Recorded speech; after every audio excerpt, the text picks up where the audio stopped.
before I go, because I gotta leave in a little bit. We gotta make a pact, all right? What? Because you said you were gonna play Majora's Mask when it comes to the thing. If you play Majora's Mask, I will sit down. I'll play Crystal Shards. Okay, you know, fine. You know, I guess that works. I'm not even that big on Crystal Shards, but like, but Tevy, it's gotta be 100% Crystal Shards for that. Right. Just get out a guide. Is that bad? Not too much. Yeah, it's just more, means that's how you you get get a guide. That's how you get the full game, really, for that. That's how you get the final boss. Oh, okay. Oh yeah, that is that how you get to 0-2? That's how you get 0-2. Yeah. 0-2 electric. 0-2, baby. We're gonna get 0-3 in the new game. No, 0-3. Tevy, when you play Paper Mario for your stream, I'll be like, oh yes, the Paper Mario game that I know about. Finally, you have knowledge. I have knowledge. I was thinking about like doing Super for the next Paper Mario game. I also have knowledge. I think just because of the announcement that we just had, I think I am gonna do the first Paper Mario. Okay, that works. Okay. Easy game. Don't say 100% it. Yeah, I will leave you guys to your Great Ace Attorney. That is true. So, Yo, so true. have fun. Actually, I don't think I ever 100%ed the version of Paper Mario. Right. Oh shit, we're live. Yeah. Oh my, were you not paying attention to me? Well, okay, so, hi guys. First off, for those of you who actually are patient, I thank you for your patience, because, it's been crazy past 2 days, to put it lightly, on my end, so... Alright, no, let's not be around the bush. We got 4 minutes left, so Chris Pratt is Mario, and we also got 3D, and we also have 3D Kirby, and we got a Monster Hunter Rise expansion, and Build 3 is no longer a rumor, it's real. But, also N64 games are coming to the Switch and Genesis, I guess. But it's almost like they can watch our reaction for that exact thing and get the same result out of that. But anyway, so the plan for this weekend, we're gonna go a little longer than normal tonight to try and make up for yesterday, and then Sunday we'll see where we get to by that point, and if we are still not done with the case by then, we'll probably use like a Tuesday or something like Tuesday or Wednesday, and you know, make up for then. Brandon, I don't think like 4. I'm thinking more like 3 hours probably for this, because 4 usually we're drained by that point, kind of deal. So yeah. Patrick, I know you. This is what you said. This is the words that came out of your little lip hole. We're gonna go a little longer tonight. What I heard. Oh, he wants to finish the investigation tonight. No. If we can, then sure, but like I don't want to push it, kind of deal. Because here's the thing, if we're just pushing it for the sake of it, then you guys aren't gonna get good content. You know, then we are literally just rushing at that point. And you guys want me to enjoy this game, so yeah. Wait, hang on. When did we start producing good content? I think we were just being goofs. Go back to your seat, Naruto. Good content. Oh, my No, this woman is good content. Yes! Alright. Let's get a move on. We got a long night ahead of us. Oh, this room. It's been too long. It hasn't changed in the slightest, though. And it's been some 6 months, hasn't it? That's a long time for things to stay so familiar. I didn't know when you might return, and I wanted everything to be as you left it. But it has been some 6 months, it's true. So it's your fault, all right, Susie. What happened? My father? Oh, yes, Professor Mikotoba. I mean, it was half a year ago, but what? But that's why you went back to Japan. Because of that telegram you received that you fell ill with a high fever for some unknown reason. That's right. So I was surprised to learn that you're coming back so soon. Surprised, but happy. Hey. I think I wrote about it in my letter to you. That it was all a trick. My father is in fine health, and I'm obviously very relieved about that. Well, it's almost like if we got a chance to actually, read that letter. Well, we did. But wait. I think we read part of it, and then Holmes took it, I think. Was that it? I think he meant the letter in case 2.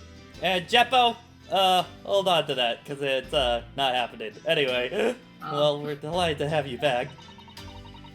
It was quite by accident I've been able to return to Europe, actually. Because of a very grand conference called the International Forensic Science Symphonium. The International Forensic? That's the same synonym Lord Strongheart mentioned. Anyway, I arrived safe and sound, and that's all that matters is I'm here now. After all, I've yet to fulfill my promise to you, Iris. Oh? You must tell us everything that happened while you were back in Japan. Yes, of course, I shall. Exposition. And there's one other thing.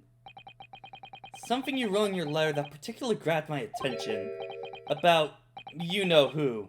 About Kazuma. I know. I'll tell you all that I can. Okay, Jeppo, also keep the Persona talk down to a minimum, because it's not what we're playing, so, yeah. Anyway,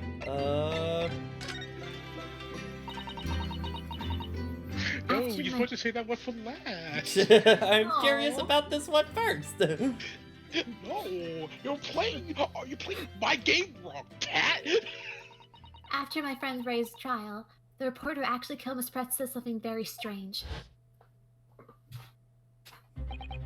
Grr. Where's my pencil? You're silencing the press! I'm dead. Obviously, I couldn't ask him to elaborate at the time.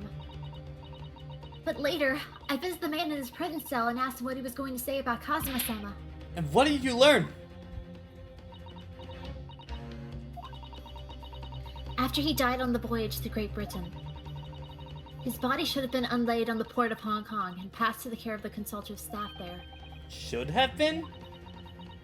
Well, it turns out that his body never arrived. It just disappeared. What? Kazuma's body vanished? Yeah, his body went to the Force. He was a Jedi Master after all. Our hermit tried to cover the fact up, it seems. They erected a grave on the cliffs of our hometown. Except, Kazuma-sama isn't there. Did Professor Mikotoba know about this? Yes, it would seem that he did. But he didn't tell me. They're still investigating what happened to Kazuma-sama's body as we speak. I just don't believe it. What is this acute feeling of apparition I have all of a sudden? I would say, man, it's been 6 months. You guys still don't know what happened, but also knowing what I know now about the game, but just about how investigations in general work. Yeah, that sounds right. Yeah. Thinking about it now, some things that happened on the SS Bureau were definitely strange. I mean, after he died, we never saw the body again, did we?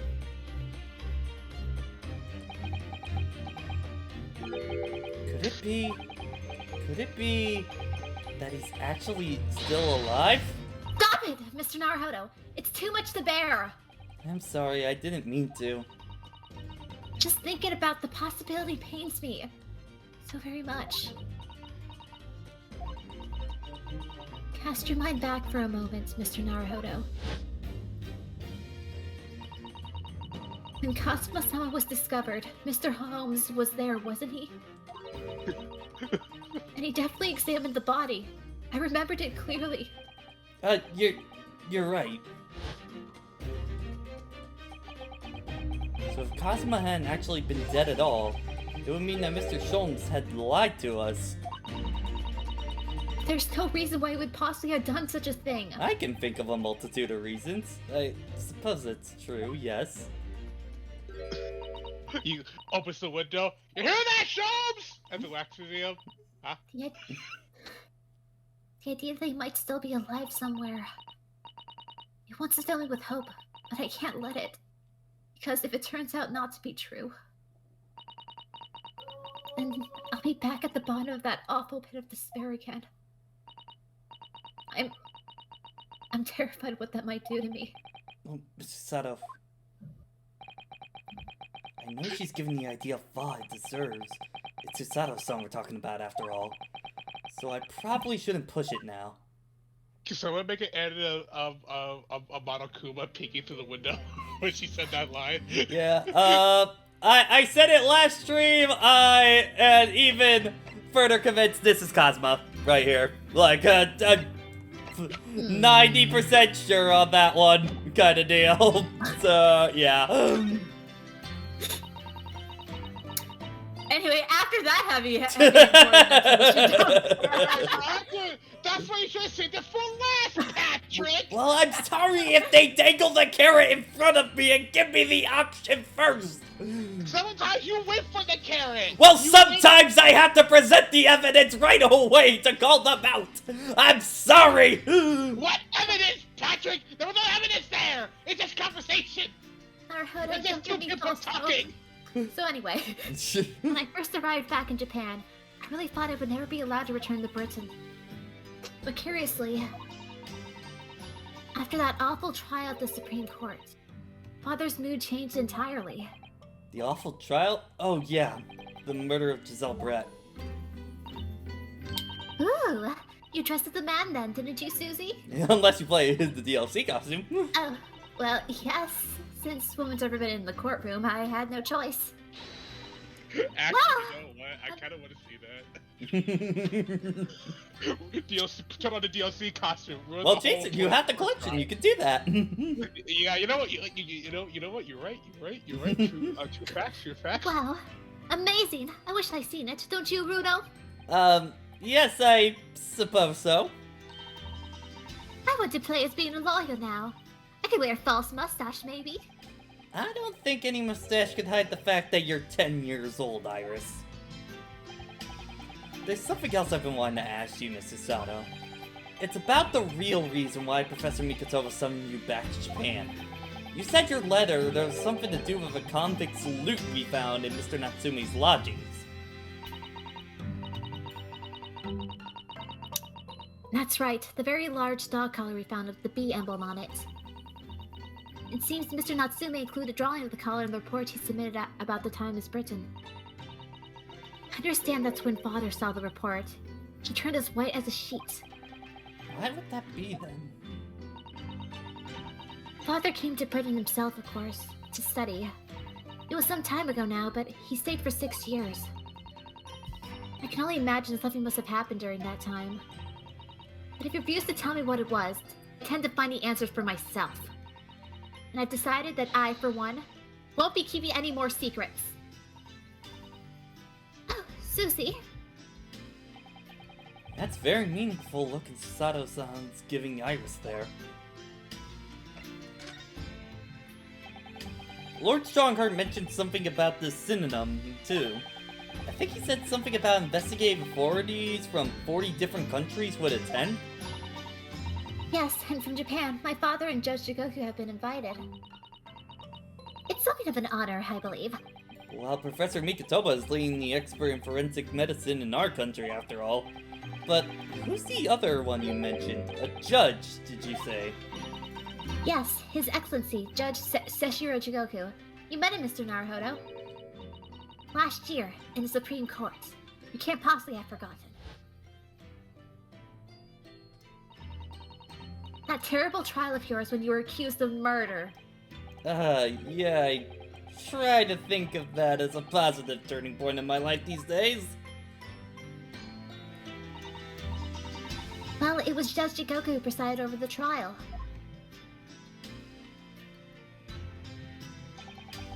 If I'm perfectly honest, I'd be happy never seeing that man's face again in my life.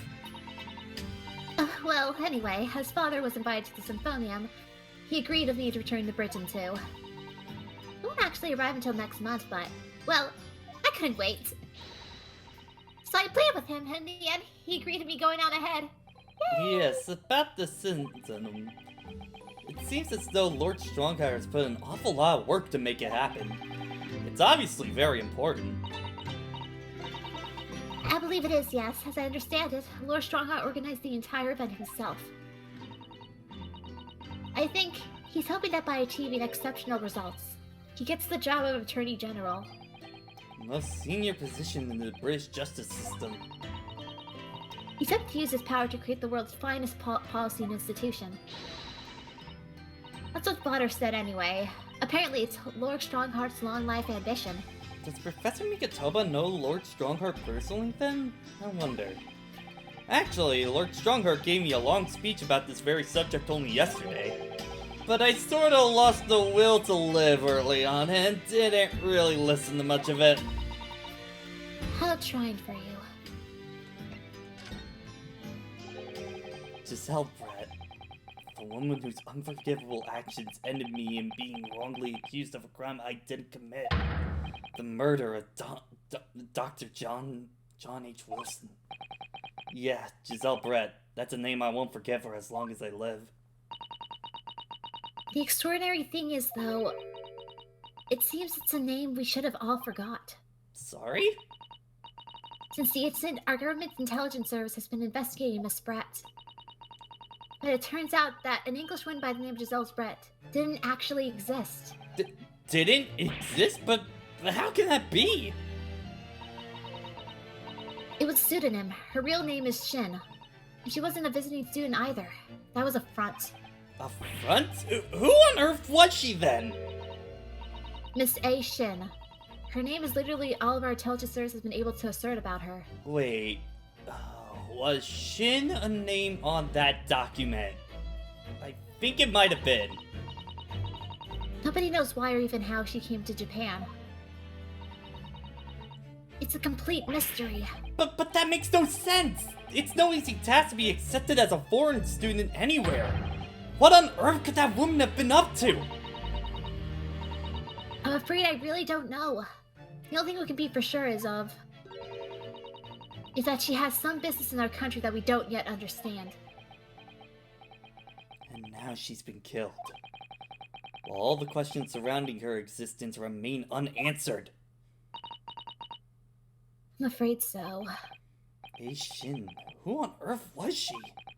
And why do I feel as though I've heard that name before somewhere? Yep, okay, she was on the document then. Alright.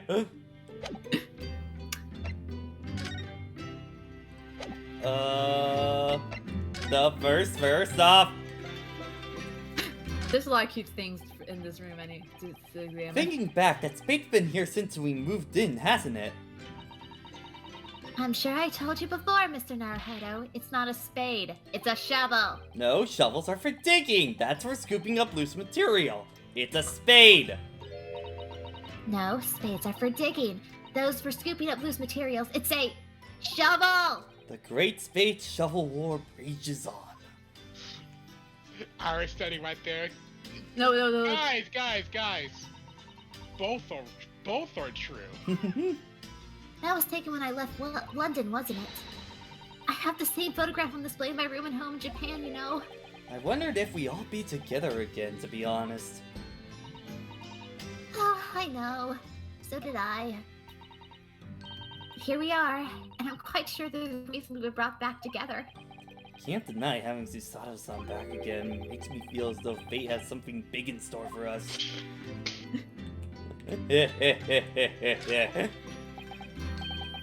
See, I've been keeping my desk beautifully covered in papers as always. You really must tidy up, Mr. Naruhodo. No more excuses.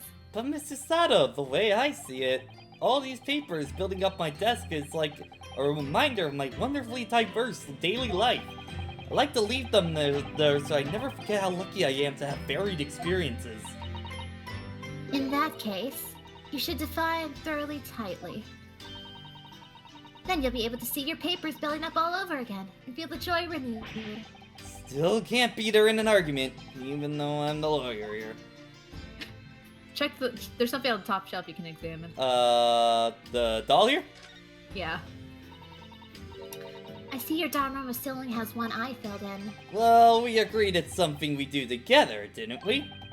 We could do it right now if you would like. I'd be happy with that. I better like the anticipation, I think, Mr. Naruhodo. Okay, later. Yeah, that was the thing. The room through there is exactly as you left it. I've never been inside. I've never been invited. Of course not. Only Iris is allowed in my room. No doubt I'll be hearing you two giggling in their way again.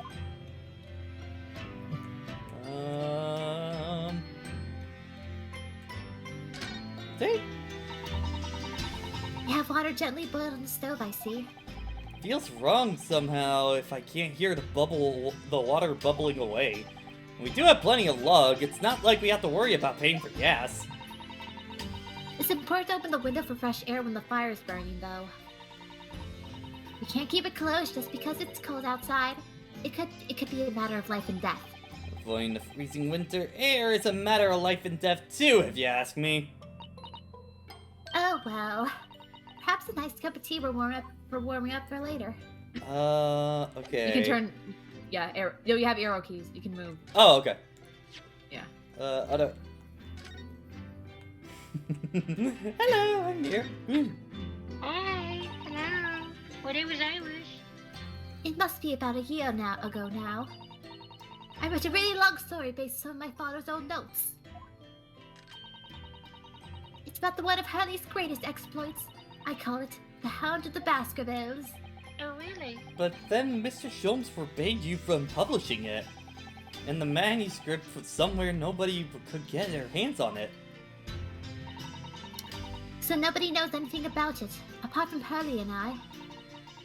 But for some reason, you knew the title of it, didn't you, Susie?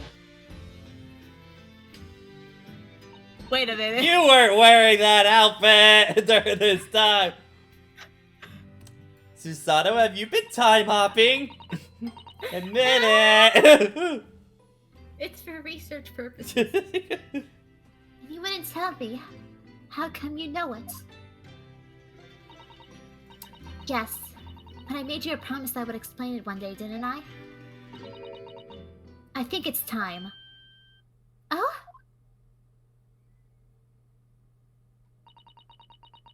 I'm only sorry I had to keep it from you for so long, Iris. Alrighty. It was Iris? completely by... I'm sorry to tell you this, but you're stupid. Sorry, Iris, I had to do it to you. I had to do it to you, Iris. It was completely by accident that I came to know the title of your manuscript, Iris. It was a short while before I left Japan. I was cleaning Father's studies and saw something on his writing desk. A large box of papers. There was a label affixed to the box that was written in English. It read, "The Hound of the Baskervilles." What? My Baskerville story. Of course, I had no idea what it is at the time. My father came in and... Susato, what are you doing? Oh, Father! Did you look at those papers? No, I simply read the label, that's all. Well, put it out of your mind. Sorry? Forget you ever saw it, and certainly don't tell anyone else about this. Do you understand?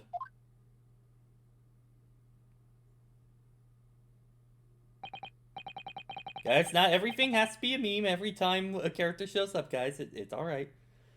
But what was Iris's manuscript doing in Japan? I have no idea. When I heard Iris mention the word Baskerville that day, the title just slipped out.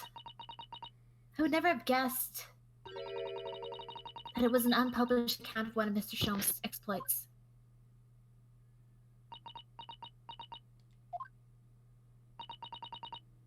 When I returned to Japan, I asked Father to explain, but he refused to answer any of my questions.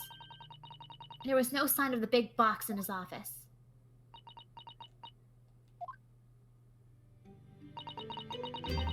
That's really all I know about it. I have no doubt that Father has a very good reason to be so secretive about it, but still. I made up my mind to explain myself to both of you. Well, thank you for being so honest, Susie.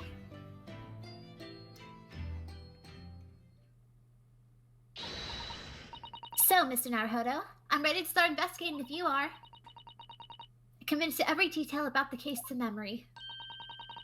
Naris has told me about the disturbance happening to the Waxworth Museum as well. So, you're fully abreast with the situation already, Mrs. Sato. Expect nothing less from you, to be honest. I would think our first port of call should be investigating this Mr. Drever. That you're responsible for building the elaborate machine that was used to effect this extraordinary trick. Yes, conjure, sir, it sounds like. Well known in the fields of science and magic. Then we shall go and arrest him. Well, yes. He must know the truth behind this case, so I agree that we really need to find this man. It sounds like the case of tracking down someone. Which is a job for the police, or a great detective. Or are we supposed to guess who she might be thinking it is? We don't have much time. We need to get started right away, I think. We only have 4 hours, Mr. Naruhodo. Good idea. Well, best of luck then. Roxas, this is second investigation, so. Oh, you're not coming today? I'm going to Brixton Bush so after for the herb market. But let me know later what you got on, won't you? I'm leaving the plot, bye. That was a little abrupt. The pull of the herb market must be strong. Alright, Susato, let's mosey! Let's mosey. I don't believe it. We haven't visited. Okay. Is the prison available? Huh. Yeah. Yeah, okay. Hey Albert, how you doing? Oh! Oh. Going all Dr. Eggman on this. Don't mind me. I'm just practicing the alphabet. I'm just building the space colony arc. What's he doing? Oh, all of you who took her away from me feel heart and despair. Bye. The whole wall of the cell is covered in mathematical equations. He's still writing more now. Professor, sorry to interrupt. Oh, Mr. Naruhodo, and who's this young lady? My name is Susanna Mikitoba. I'm Mr. Naruhodo's judicial assistant. It's a pleasure to meet you, Professor.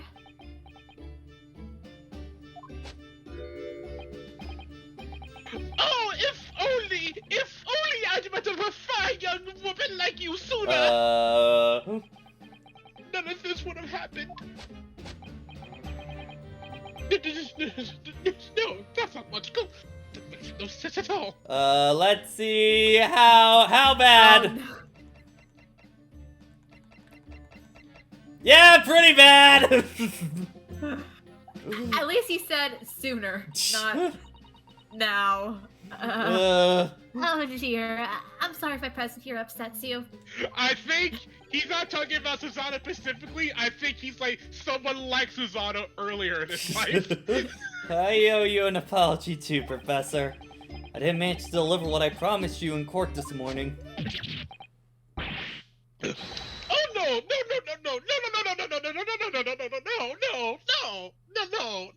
What? No, shut up! No! The whole thing! The whole miserable affair! No! What are you talking about? It all happened because I've been such a complicit in the plot. Professor Hairbrain, what have you been working on out of your cell? Oh, you got it right the first. You got it right the first time. Good job. Not many people get my name right. They always pronounce it Hairbrain or something like that. When did you become Italian? He's slowly becoming Chris Pratt. You watch me transform.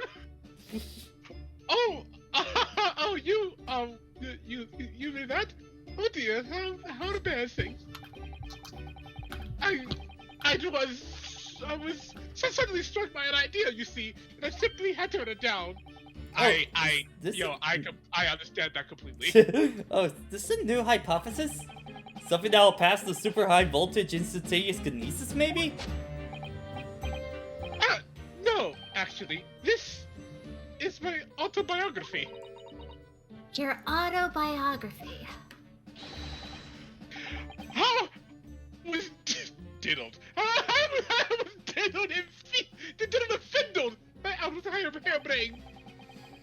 I thought I could represent my odd fortune, Yeah, okay.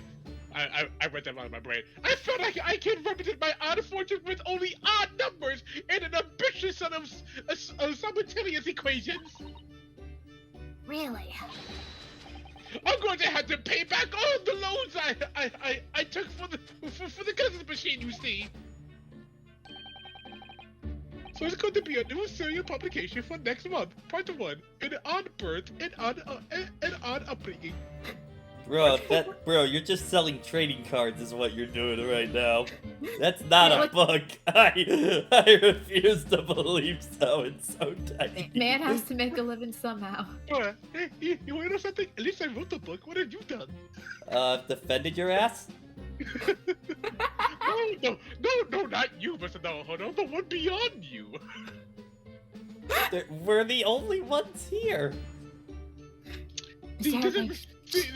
Hairbrain, shh, he doesn't know. Oh, I see. Forget the comment. Are you talking about Cosmo? I don't like talking about that. I don't know who that is, but he sounds dead. Susanoo, could you talk to him? Can't beat this man Optimus, and that's for sure. See, well, now would you mind if we talked a little bit more about the case? Oh yes, of course. I've been working through the numbers. When did I go British? So you went British to Italian in under 2 minutes, kind of deal. When did I go British? I think the first few sessions you were playing this guy, you were a little bit more British, kind of deal. You know, I was, but then I just decided I would lean more into German. I know you're not. I know he was. You went British into German into Italian is where it kind of went. There's not many Italians. Listen, he's European. Oh wait, I forgot. I say that and I forgot Balloon Man. Oh wait, Patrick, there was one you forgot. I was fiddled by the Paravan. By man and by the Loom Engineer champion. We're not gonna sift through an explanation of all these equations, are we?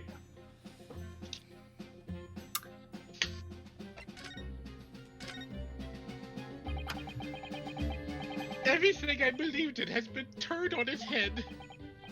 My research, Mr. Osmond, the kinesis machine, my hypothesis even. I'm sorry it came to this. There really was no other way. No, it's not your fault. I wanted to protect my work, but in the end, there was nothing worth protecting. It was never my intention to deceive anyone. I didn't want to trick the public.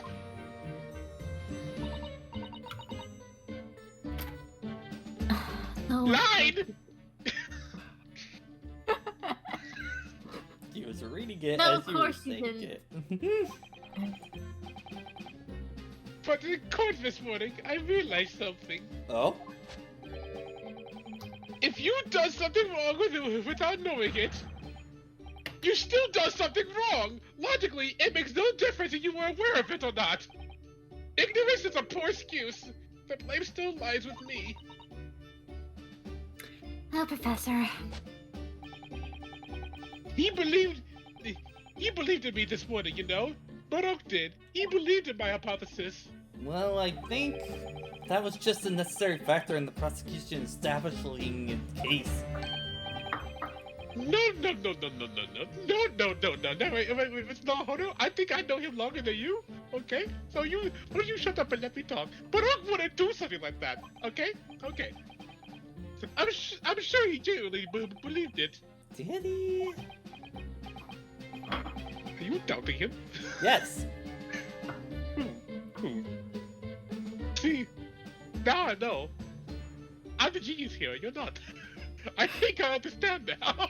Ooh, what's getting tricked in their hypothesis? At least I believe. Hey, at least I think I'm smart. You're not smart at all. You couldn't even see your entire thing was a fake. I did. It's cute that you think you're right. Susanoo, can we limit our time with him? I don't know where this came from. I think he's just getting very salty about his hypothesis not being proven right. You're making him a lot more of a douchebag than he I know. I don't know where it's coming from either. Why is it that he decided to take on the prosecution in my trial, I mean?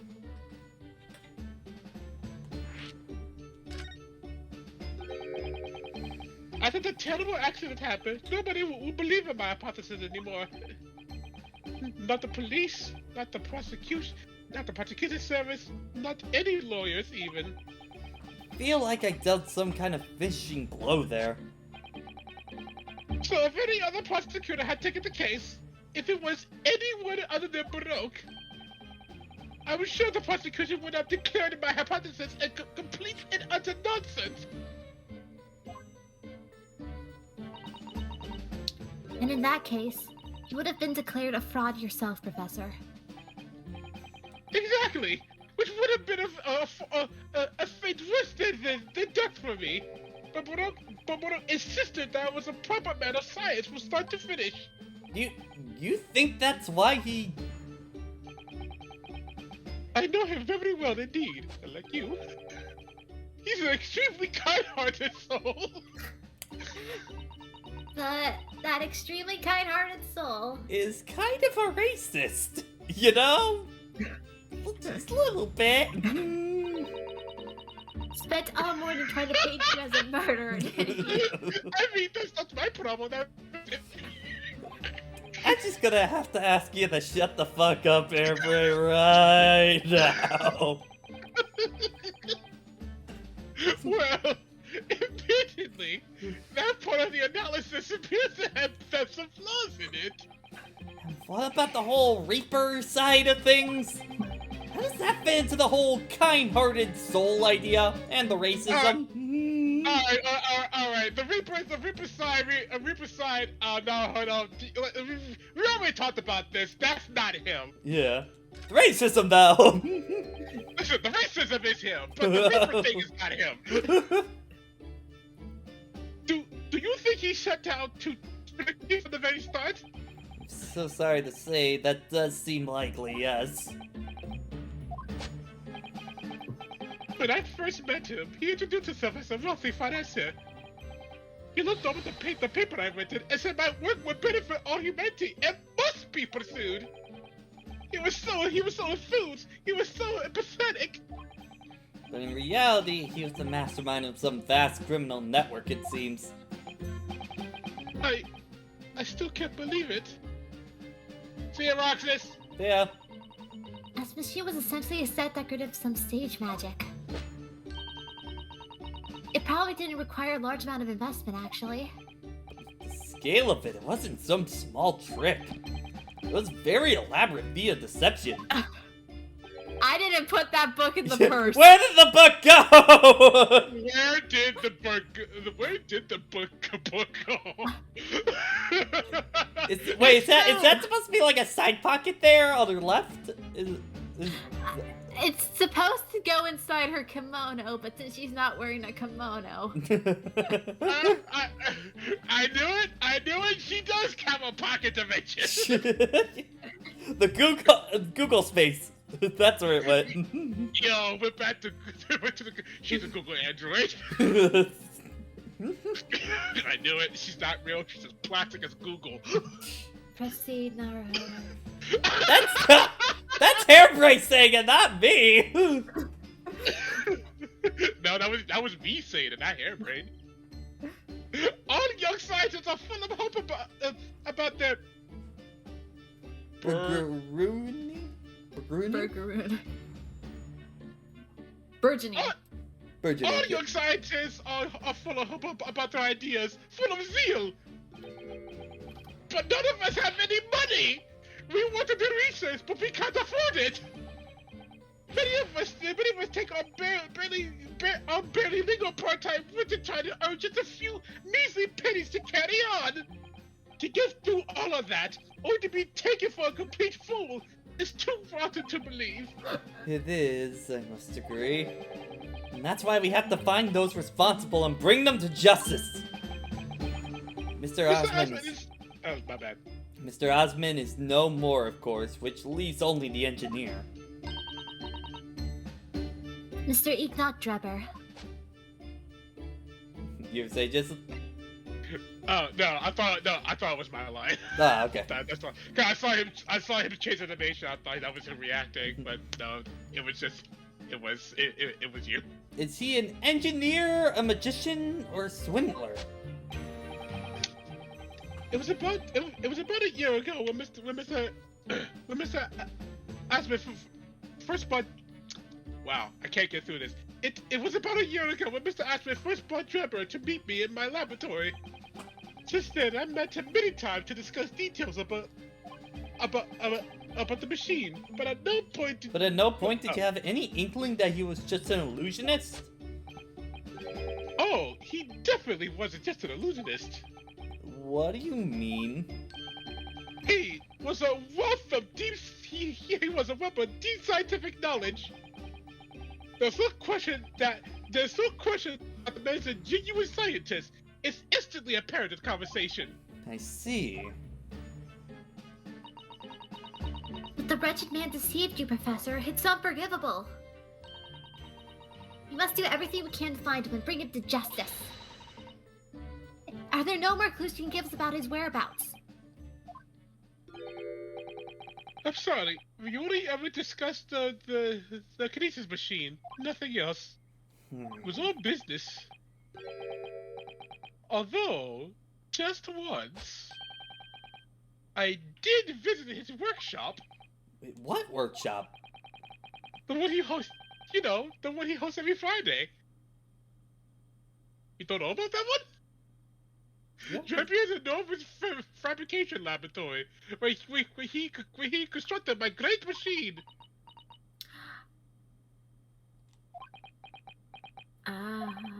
What? Why didn't you mention that before? Ignat Drebber's workshop. It's a very chance we might find the man there.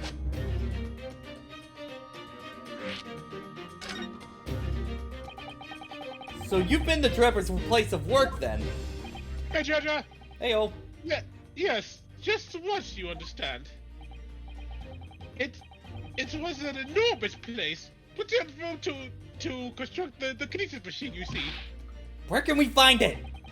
We had to go there at once. There's a good chance we'll find Drebber there. Well, yes, definitely. I'm sure. As in, I'm sure you're not going to want to hear this. But I have absolutely no idea where the workshop is at all. I'm so sorry! I was more than half expecting that. You see, I was blindfolded in the counters the entire way there. There should have been a red flag. Blindfolded you? He wasn't taking any chances then. The place was incredible! The pinnacle of modern engineering! Even the oil he used wasn't very best. A special French machine oil that's impossible to obtain in Britain. The indescribable scent of the imported oil. Perfumers across the world should forget their secret formula and use that instead. Wait until he hears about gasoline. I'm immediately thinking of the thing I sent you earlier, Sophie. What is that smell? Yo, hey, Hairbrain, let me tell you about this. I'm not even going to say wonderful. Let me tell you about this thing called fossil fuel. Ooh. No, it's a Demon Slayer thing of that I said. It's just like, humans, why do you smell so nice? Gasoline, I'm not supposed to. Kinda. What do you think, Mr. Sato? It's a machine for your next birthday? I never used any kind of perfume, Mr. Naruhodo. Now I'm sure I'd like to start with that. I don't suppose you know even part of the workshop address, Professor? You don't have a business card for Mr. Trevor, for example. That man clearly was very cautious, Mr. Sato. I'm sure he would never... Yes, I do! He gave me his business card once! It's right here! Look! What? Let me see that! Susato ready to throw hands. Throwing etiquette out the window, why don't you?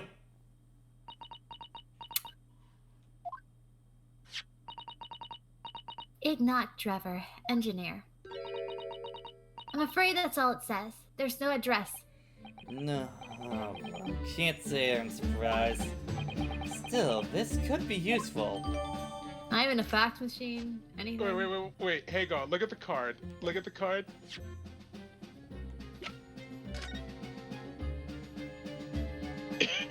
Nothing? Oh. Oh? This dark smudge here. I think perhaps it's machine oil? Ah, yes, possibly. Professor Hairbright did mention something about the oil Mr. Trevor uses, didn't he? He said it was specially imported, very high quality oil that's impossible to obtain in Britain. Yes, that's right. But more importantly, it's more fragrance than the finest perfume, so... Excuse me a moment. Susato! Oh, it doesn't appear to have any scent at all. Don't worry, I expect that's because there's only a tiny amount here. Oh, You lie to me, Albert. No, I was just going to point out that, engineer, that's all I said. No, it says says E-Drebber. There's more to it than that. How the heck can you contact someone with that? I think the point is that no one's supposed to. Oh, I think there's something at the office. Oh, okay. Okay. I think that bitch's card is only as a formality. Popper! Dog! I had no idea there were so many. I know what you mean. It's really packed here today. I feel as though it's taken us 2 hours just to make our way through the crowds in this point. That's it. I shut my brain down, so I don't really notice, to be honest. Gosh, I do wish I had your absence of mind sometimes, Mr. Naruhodo. Got him? Yeah, I feel you. Oh, wait, hang on. Wait. Ah, okay. Yeah, I know. Wait, hang on. Boy. What are you buying? What are you selling? There you are. I had a feeling you lot was your bugs before long. Oh, Inspector Gregson. You see you're hard at work as normal. Warm greetings to you. I do hope you've been keeping well since last we met. What's with all the ceremony? We just saw each other in court this morning. Not you, Sunshine. The gentlewoman so loyally at your side, you idiot. Oh, why thank you, Inspector. How good of you to notice. Why would I bow to you? He might be a bit rough around the edges, but he's still a proper Englishman at heart, I suppose. As you probably guess, we're hoping to investigate the scene some more. Right. Well, that's the young trainee's domain. Oi! Get over here, Gina! Popper! Oh, yes, you're adorable, aren't you? Yes, you are. Yes, you are. She seems to be busy playing with a puppy. Probably giving her traditional East End training. Gina? She's a police officer now? Amazing, isn't it? She's a good kid, actually. Heart's in the right place, anyway. She got the she's got the detection bug, if you ask me. Yep. I think she'll follow in my footsteps nicely. What do you mean? I'm being transferred. It's time for me to say toodaloo to London. Oh no, really? That's a bit sudden, isn't it? I had no idea. Where are you gonna be posted then? We'll come see you, see how you're getting along. Not likely, but you're welcome to try, if you don't mind a trip to France, that is. To France? I'll be working in the Paris police, in the Paris police prefecture. Should be right up my alley. But Come on, France is an entirely different country. I don't understand. Why would you be sent there? Because I like French people. That's the way the adult world works, sunshine. Now don't go poking your nose in where it's not wanted. Unless you're buying me something. I've intended to take the kid with me when I go. What? You're taking Gina to Paris? Why would I not take the child I'm responsible for with me? You think I'm stupid? You think I'm an irresponsible parent? Well, you know, all the kids in this universe don't really have parents to begin with, so you know. So you admit you're a dad. So you admit you're orphaned. So don't talk to him instead. Man, you're just having a good day today, aren't you, kid? Well, I realized how much I needed Susanoo in my life because I can't handle these conversations on my own. There, Mr. Naruhodo. Well, I can't leave her here in London. Who knows what become of her? I suppose he's still worried she slipped back into slipping her hands into people's pockets and purses. I don't think it's worried about her pickpocketing, Mr. Naruhodo. I think he's worried about the Reaper. Oh, of course. So that's playing Inspector Gregson's mind too, is it? Anyway, I haven't mentioned any of this to Gina, so don't go blabbing, you hear me? No, of course not. Excuse me. I gotta keep that divine diva safe and sound until all this is over, at least. Oi! Did you just call me Bloomin' Diva again? So you heard that, did you? Right. Well, any question about the scene? You can put out to my kiddo detective diva here. Toodles. Bye. To Paris. I go. Alright, you heard the boss. Inspector Lestrade's in charge here now. I suppose I better keep my word and not mention anything about Paris. So, Gina, you've got a new dog, have you? Can I pet it? So Gina, you... Oh! Is it great? Toby's the name. Oh my god! So Gina, you like Paris? Oh! Look at him! Look at him! Save a photo of that good boy! Yes! How do you make this scene better? Dog! He's a cute pupper. And they got matching patterns on them. Oh my god! We had cat in the first game. Now we got dog in second game. The dog Toby does actually exist in the Holmes book, though he was apparently not a little puppy. Aw. Oh, how delightful. He's absolutely adorable. Yes, that dog does seem to be lovely. But it's not so lovely Inspector Gregson that's playing our mind, to be honest.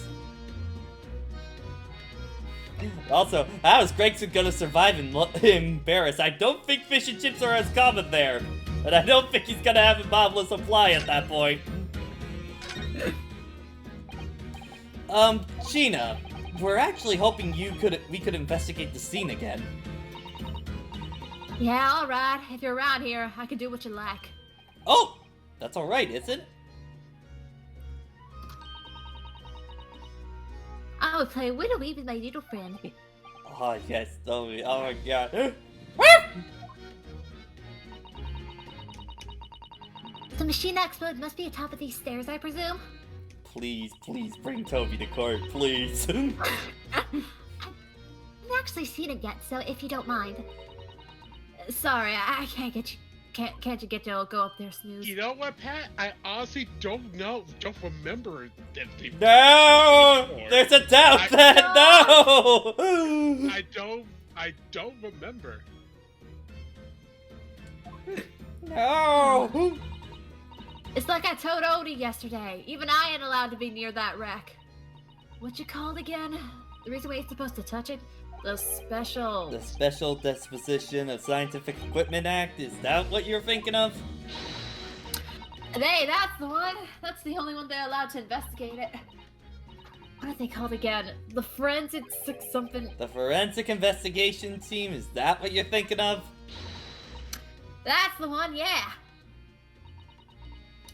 But isn't the case the special suspicion that's been lifted?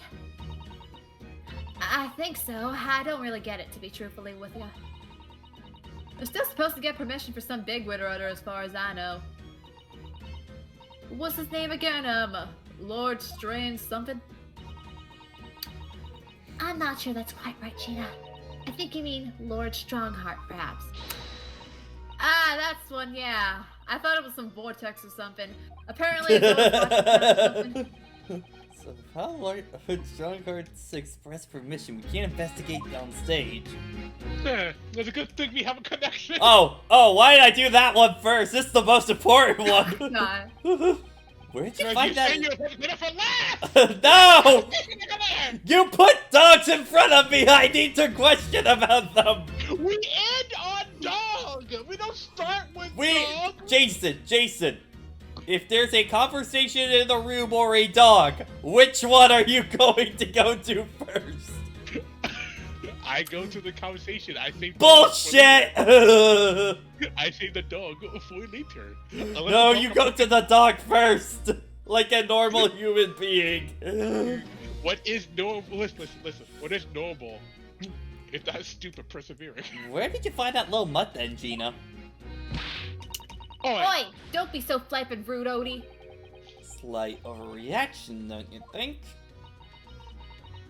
Ain't no butt, alright. Toby's. Oh, how do they put it? Oh yeah, a bona fide detective. Sorry? I give him the proper title and everything. It's Chief Inspector Toby to you. Look at that tail go, holy shit! More senior than Inspector Gregson, is he? Who? So he's a police dog, is he? Police recruit dogs now? I heard they're already being used officially in Germany as part of their city's policing. They're used for chasing criminals and such like. They have a wonderful sense of smell after all. I have a fairly good sense of smell myself as it happens. I can tell undergarments have been freshly laundered from arguments that haven't. You just realized what you said, didn't you? Fine. That's nothing compared to this little fella, Odie. Hey, Oh, Gina, really? did you record that? According to what the boss said. Once Once Toby's got a good whiff of your drawers, it could chase the scent from the other side of the world. Like, seriously, look at that tail go! Holy shit! Look Toby's at constantly excited. What? To the other side of the world? You mean he can swim? Mr. Naruto, I think you may have missed the point by rather a wide margin. I just can't believe this little dog has such an incredible skill. I'm telling you, Odie, there's gonna be more dogs to do their bit for the police in the future. Man, now hold on. I can't believe you live in a world where swimming is an incredible skill. Yo, buddy. Yo, buddy. Yes, Yo, buddy, you I down agree. bad. See, Susanoo agrees with me. Right, one of these days to be knocking orders at us a lot, not the other way around. Oh dear. Sorry, Gina. I don't think I agree with your vision quite as much. Well, anyway, whatever you think about that, Toby here's the Britain's first police dog. I found it down the East End the other day. Someone just chucked him out of the streets. Oh, what the fuck? No! There you go. I knew she lifted him from somewhere. My dog now. Oh, Gina, you're such a kind-hearted soul, aren't you? To children and to animals. I mean, that's how adoption works. Oh, you don't want him? I'll take him. Now, most importantly... Damn it! Yes, Bohemian Kid, the most. Why is he not there? It was great, weren't it? I had the right laugh. It was a new one to me, that. You know, being encouraged, not spending the whole time worried about being found out. You did keep an awful lot of secrets in your previous court appearances, didn't you? Yeah, I know he meant things for me every single time and all. Just doing my job, Gina. But watching someone else get their neck in the old fun was actually kind of fun, actually. But yeah. Lit. It was amazing when you showed the Dodge Professor's Dodge experience with a total fix. Yo, what a loser. I'm sorry, every time I see her smile like that, I just think of The dodgy professor you put it, Gina, is Mr. Naruhodo's client. Yeah, I'm starting to wish he wasn't, though. It's the boss I feel sorry for. Sent off to do the impossible. What do you mean? It's supposed to arrest that other coming, ain't it? In the time for tomorrow and all. You know, the dodgy engineer. What's his name again? Mr. Trevor, you mean? Enoch Trevor? Ah, that's the one, yeah. So the police are looking for this mysterious man with the black monocle. I guess they would be. I've had too much of the boss, if you ask me. He is saving giving to eat an ache. Oh dear, but I do wonder if that isn't actually from all the fried food. Hey! He comes running back down the stairs. You're making fun of my fish and chips! Yeah, we have for like 2 years now at this point. So Scotland Yard are trying to track down Mr. Enoch Trevor. I wonder if they've had any luck. It's real funny looking. Got two eyes that won't match. Still a glimpse of the picture of it earlier. I mean, I didn't actually pitch it or nothing. The old devil's got it. Sorry, who? You know, that scowling weeper won't always gulking down the glasses with that red blend pork. He drinks blood, I swear. Ah, Lord Van Zeeks. It's always an ad for me in that cup. Don't know what he's always scowling about, mind you. That would have been a pretty good boss as it goes. Should rather be the Reaper's apprentice than the detective's trainee? The way I see it, if the choice is between a chip-juzzling detective and chalice guggling demigod, you're equally bad off with both. I suppose you're right. I hadn't thought of it like that. Glad we put that one to bed. Anyway, the point is, everybody in the yard's dead set on finding that fishy engineer. But there doesn't be no clue to go on, so they're stuck. There's nothing that can lead us to Trevor at all? Now can I see your dog again? Sorry, my mind is more focused on that than the case at hand. Here's the scorching on the ground that you mentioned. Yes, and there's what's left of the green balloon envelope. All clear evidence that the balloon exploded that day of the incident. Poor Professor Hairbrain. I do feel sorry for him in his dreams that would have been shattered like this. Someone's well and truly bust his bubble, as it were. Come on, laugh with me, Susanoo, come on. I'm a bad person. Yes, we are. Oh, what the hell? Ah! I didn't appreciate that joke. So you get those three. You get those three. Hold on a sec. What the fuck? Okay, there we go. She's so tossed. That's the first time that's happened in a while, huh? You better not do that again. You better not cross me again. You hear me? You hear me? If I hear you make another joke like that again, no more stream. About this, Gina. Yeah, I'm still learning letters at the moment. I don't know the AT, so ain't too bleeping trouble. Actually, Gina, it's the back of the card that's important. Eh? Oh, how come? There's just an only dirt smidge on the back, that's all. It turns out that this is a very high quality French machine oil. Or, you know, it could be his coffee stains, that too. It has a very particular scent, apparently. You don't say. Let me have a whiff then. Come on, doggo! You sure? I don't smell nothing. No, we didn't mean you should smell it. Oh, right. You mean All right, Toby. I have a dog. Doggo! That smells good. He can track people over oceans, can he? Professor Harebrained informed us that this oil is unique to Driver's workshop. I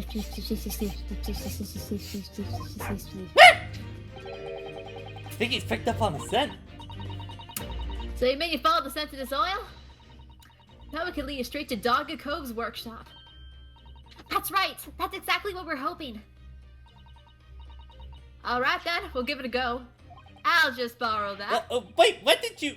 One's a pickpocket. If I can lead everyone there to Driver's workshop. I'll be the boss's boss before next week. Ha! Oh, yes, Gina. I'm sure you'll be promoted. Poor Gregson.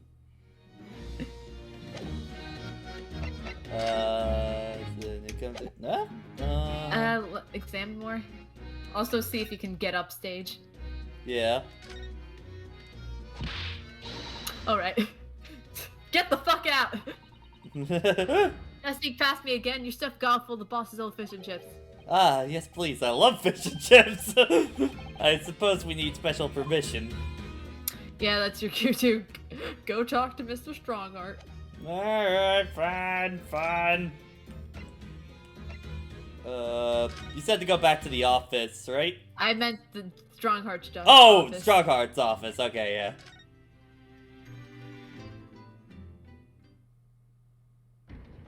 Oh, who are you? Itu?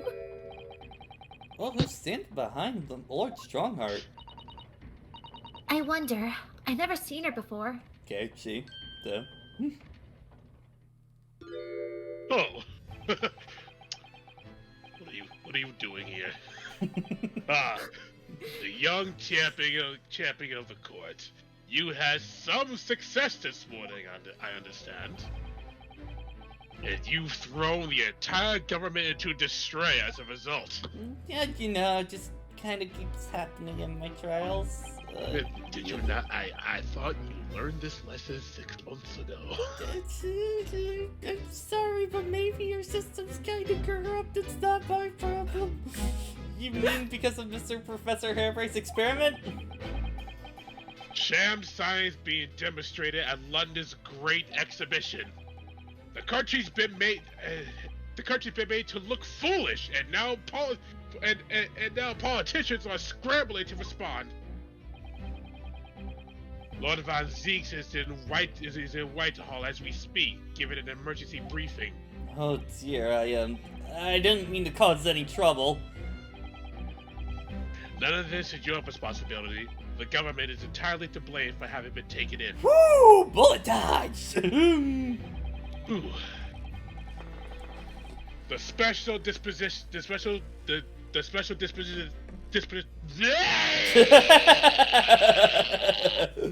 okay, Strongheart? You okay? The special disposition that prevents investigation at the scene will be annulled later today. Once that happens, my forensic investigation team will move in and deal with that scrap metal in no time. Scrap metal now, isn't it? Until later then, Lord Strongheart. Yes, thank you, new character that we don't know yet. Away. She looks like Yo, Francisca. peace. Who was that? New access, so you're not going to see yet. Anyway, that was Dr. Courtney Sith, Scotland Yard's esteemed chief coroner. I wonder if they're a villain or not with the last name of Sith. She's leading the forensic investigation team's handling of this case. She was just delivering her report about the victim, in fact. Oh, I see. About Mr. Asman. Following the outcome of the trial earlier, I asked the coroner's office to reevaluate its findings. I don't have time to tell you what she concluded. If you want to know, you'll have to ask her directly. You can find her in the forensics laboratory. Ah, right. Now, what were you here to see me about? I can give you 7 minutes and 39 seconds of my time. So it's not running quite so spectacularly late anymore. Sir, we need you to sign our permission slip. Permission slip? What exactly is the forensic investigation team you mentioned before? The British Empire's police force must become the most exemplary in the world. Also, somebody have a timer in the... okay, so it's 8:05 right now. Let's see if this takes 7.5 minutes at this point. For that to happen, it's imperative that we embrace forensic science and everything it has to offer. I first created the forensic investigation team a year ago now, unofficially of course, to pave the way. Goodness, a year ago? At next month's symposium, I intend to present the results of their work to the world. Once I do that, the House of Lords will be powerless to oppose the creation of a full-scale forensic division. And once that happens, the position of Attorney General will be mine, and criminals will suffer dearly. What did you mean? For too long, those scoundrels have been made a mockery of our legal system with false evidence and bribes. But London's scum is about to be rounded up and burnt in the fires of the steamy oven. I intend to see it personally by creating the finest police force the world has ever known to protect our honor and our future. Look at those eyes. He means every word. And also the birds. Don't forget the birds. Dr. Seth is an extremely reliable coroner. When I officially establish the forensic division at Scotland Yard, she will run it as my right-hand woman. Now then, speaking of the symposium, Miss Mikotoba. Oh, yes, my lord. Your father should be on the high seas as we speak, making his way here to represent the Empire of Japan. Yes, that's right. I understand he will arrive at the beginning of next month. Are you acquainted, Lord Strongheart? With Professor Mikotoba, I mean. It was many years ago now, but yes, I remember Dr. Mikotoba very well. Who can forget a fat man like him? Dude. If my memory serves, it was some 15 years ago that your father came to Britain as a visiting student. It was the year I was born, so yes. 16 years ago, in fact. So he was slender back then. Mikotoba was a young practitioner of forensic science, and the J sound is always with. Say it again? Jigoku. And Jigoku accompanied him as a young, promising judge. The J sound is always weird in Japanese. Susana, do you want me to take this one? Cause, yeah, I can do that if you want.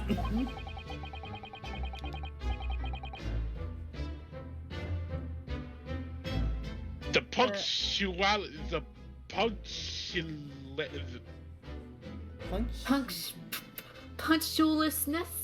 Yeah. The punctualness, that word, and politeness of the Japanese at the time impressed us greatly. They simply were plush. Not that I wish to imply impoliteness or carelessness on your part in any way. I didn't think you were. Dr. Mikotoba studies forensics at one of London's large facilities. St. Sinear, if I'm not mistaken. Or Sinner. Oh, Sinner! There we go. Yeah. Dr. Sith was also there then, as it happens. I don't know why, but I put that together when I saw Sith. Then Dr. Scythe knows my father, does she? She was a young medical assistant at the time, so I doubt their paths crossed regularly. but I've no doubt they knew each other superficially. After all, Dr. Mikatomo was here studying his subject for some 6 years in total. 6 years? That's a long time to be studying abroad, isn't it? I lived with my grandmother in those years. So he left his newly born daughter behind and went overseas for 6 whole years? It was a rather turbulent time at home. Oh. Perhaps Father wanted a reason to get away. What do you mean, what? I know where you're going with that, and no! What do you mean? Well, clearly something was going on at the time.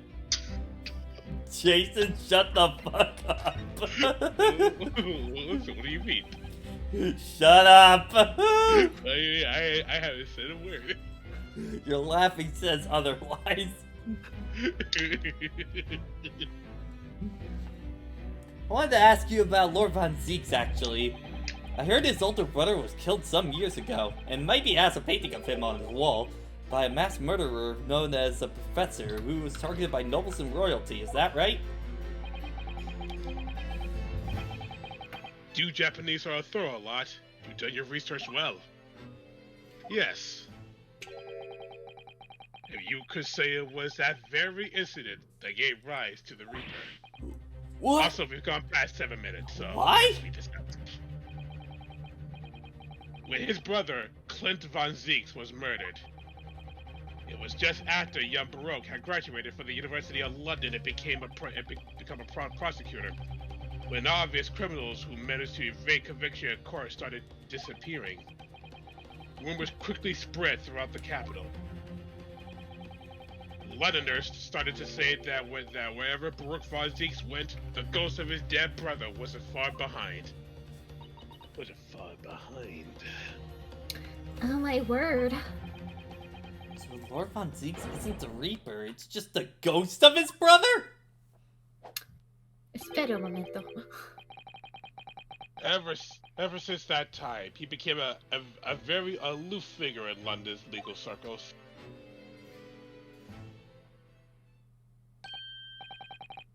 Oh, yes, Lord Sugar, and that was actually just about 7 minutes right there. Go ahead. It's about Professor Hairbrace's experimental machine. We'd like permission to examine the remains if possible.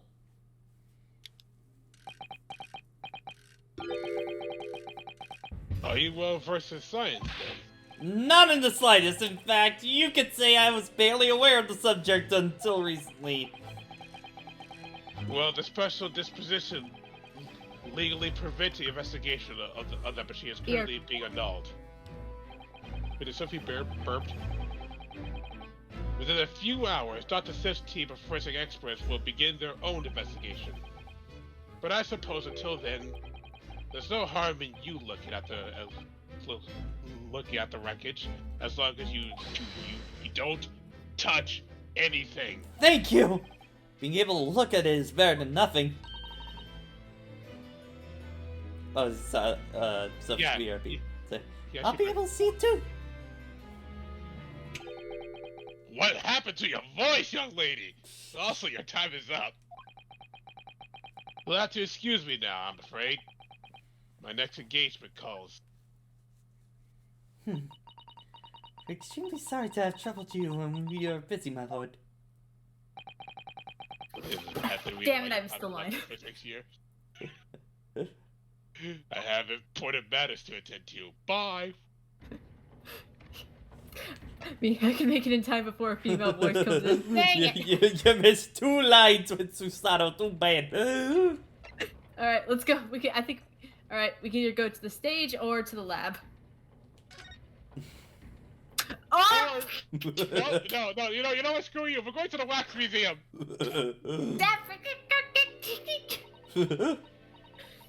Now hold on, this is not the stage or the wreckage. Why did you take us There's here? a stage of some kind here. I just wanted a break. A break from investigating, yeah. Look, You Shark Art's realize very your client's intimidating, life okay? is on the line, right? Yeah, listen, it's Listen, Susanna, you work in a stressful field. We need breaks. We can take a break when the case is done, Naruhodo! I see Pat is trying to play chaotic tonight. Oh my. No wonder it's called the House of Horrors.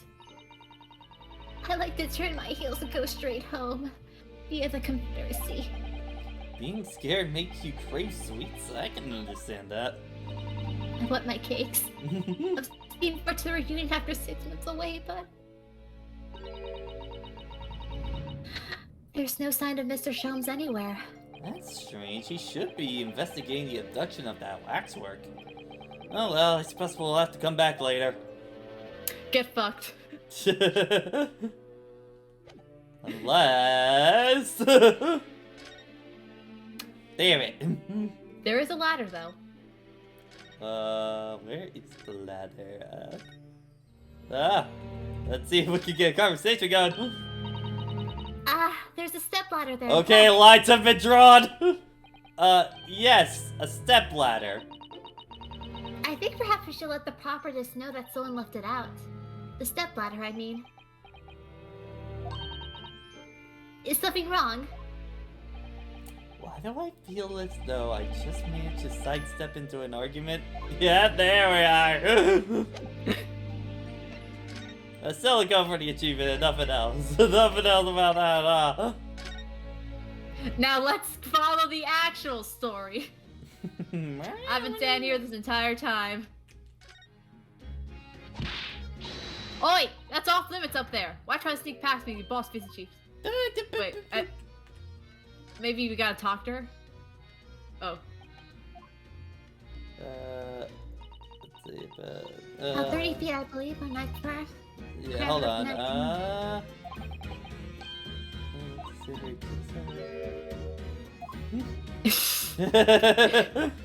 Do I need to... He's only 21. Something? Ah, there we There go. Gina. We're actually hoping we could investigate the scene again. Yeah, alright. If it's around here, we can do what you like. Oh, that's alright, isn't it? I'm gonna be playing with my WiiDude to offend you. Yes, Toby. The machine that exploded must be at the top of those stairs, I presume. I haven't actually seen it yet, so if you don't mind. Sorry, I can't coach you up there, Suze. Okay, blah blah blah. Oh?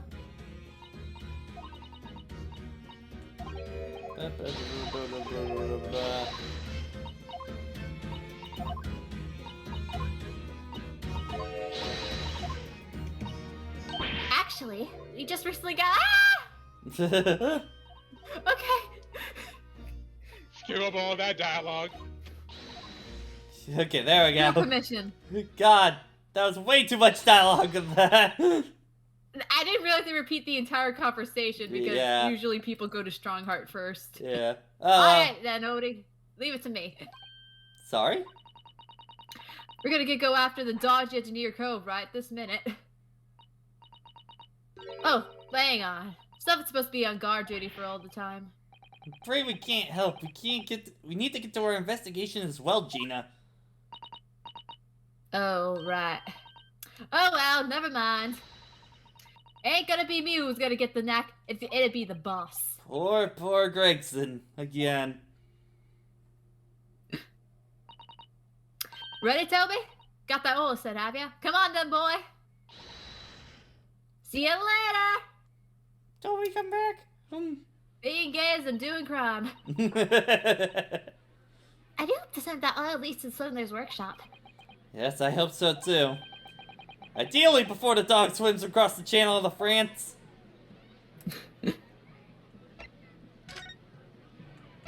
Oh no, wait, gotta actually examine it. Okay, there we go.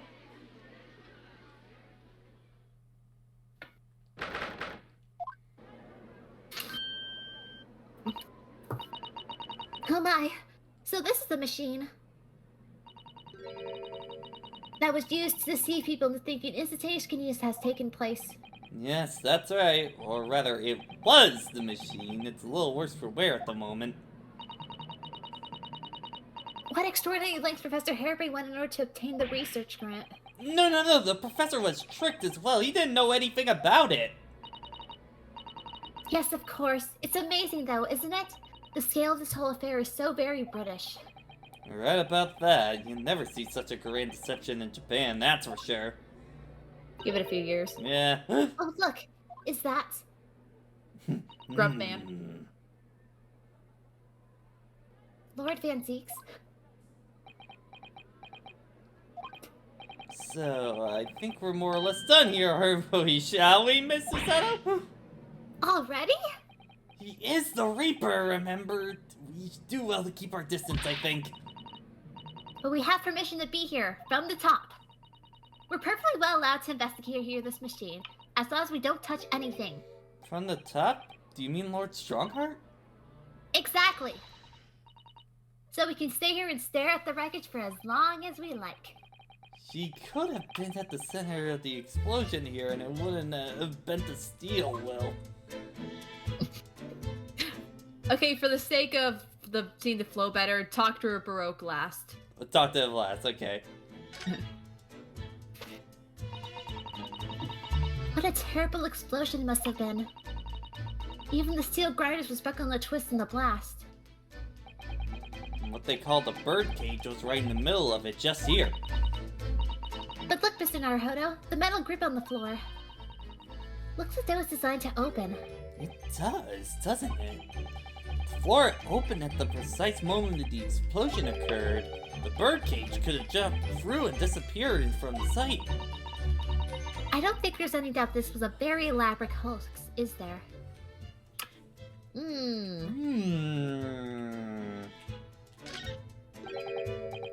This wasn't here yesterday. Really? But if I'm not mistaken, it's the cage in which the victim was standing before that was apparently beamed through the air. That's right, the bird cage, according to what Professor Harebrained said in court, it's made of wood. Or more precisely, Japanese suppress, I think. And despite having been in the explosion and falling for great heights, it's relatively unharmed. What a wonderfully durable construction, wouldn't you say, Mr. Naruhodo?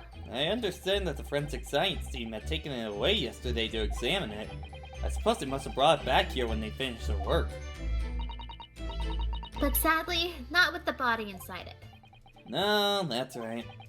I know we were given strict instructions not to touch anything, but still. This is too important evidence to overlook. We need it for the trial. Let's put this entire birdcage in our pocket.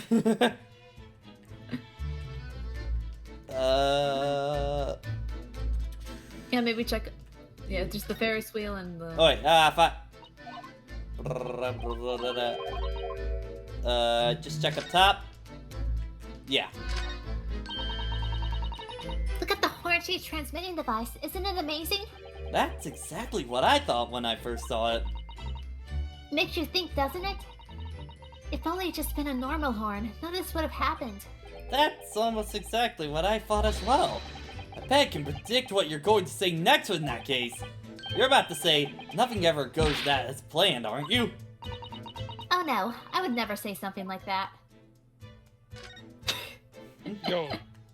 Yo, good dude, good done. Oh, isn't this exhilarating? All the different architecture from all the corners of the world. Does make it feel like a bit of an explorer, doesn't it? I know it's all subjective, but the onion-shaped roofs have rather caught my attention personally. It is very subjective, isn't it? Japanese buildings with their wood and paper construction have excellent ventilation, and I've never realized that British buildings being made from brick and stone are very strong and long-lasting. The more you know about things, or they're done in other countries, the more you understand your own feeling. Oh yes, I do agree you there. But I can't help but wondering if the onion root does for the building. I mean, I suppose it's playing with my mind since I don't like the taste of onions. You really ought to let your taste in vegetables dictate your taste in roofs, Mr. Naruhodo. Now, how does she feel about Ferris wheels? I heard that a ride on the Ferris wheel is a favorite romantic outing amongst young London couples. I think the romance would be slightly spoilt with the adjacent terror personally, but then I'm not a Londoner. Are you a little scared of heights, Mr. Naruhodo? It's not that I'm scared. Not at all. It's just staying on the ground seems much safer. Well, perhaps I shall have to ask Iris and Mr. Shumps to accompany on it in that case.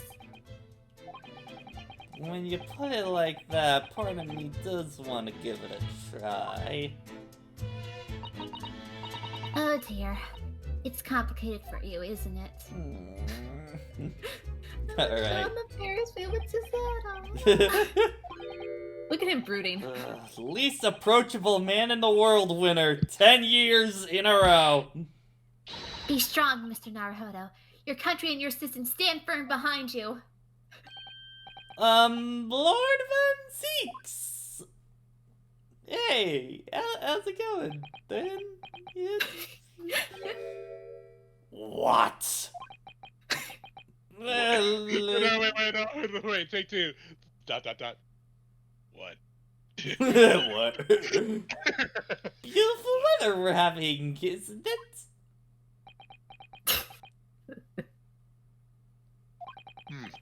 I thought I was making it quite clear when I didn't want to be disturbed. Apparently, you Nipponese are unequipped to read the signs. Oh, I read them. So, what are you doing here? Entry into this area is prohibited. Well, the thing is... Lord Chief Justice Strongheart granted us permission to investigate. On the condition that we did not disturb anything. You're disturbing me. And yet you managed to disturb me. There we go!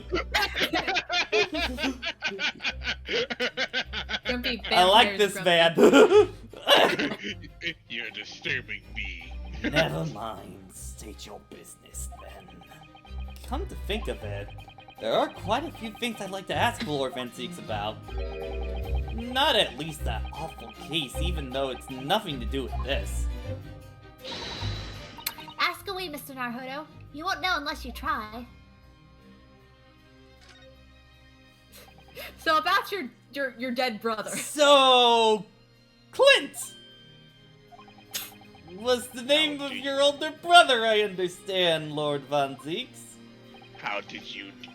why do you know that? Who told you? Nipponese, I always have to be on guard whenever you're around. Grabs it by the collar of his shirt. Who told you that name? Why did you say that name? Why did you say that name? Oh god. So, you've been investigating me, have you? Oh, no, it's nothing like that. Well, alright, it's a bit like that. My older brother was a prosecutor. He was the pride of the Van Zeeks family. But tragically, a vicious killer took him from us. The professor... So not much pride then.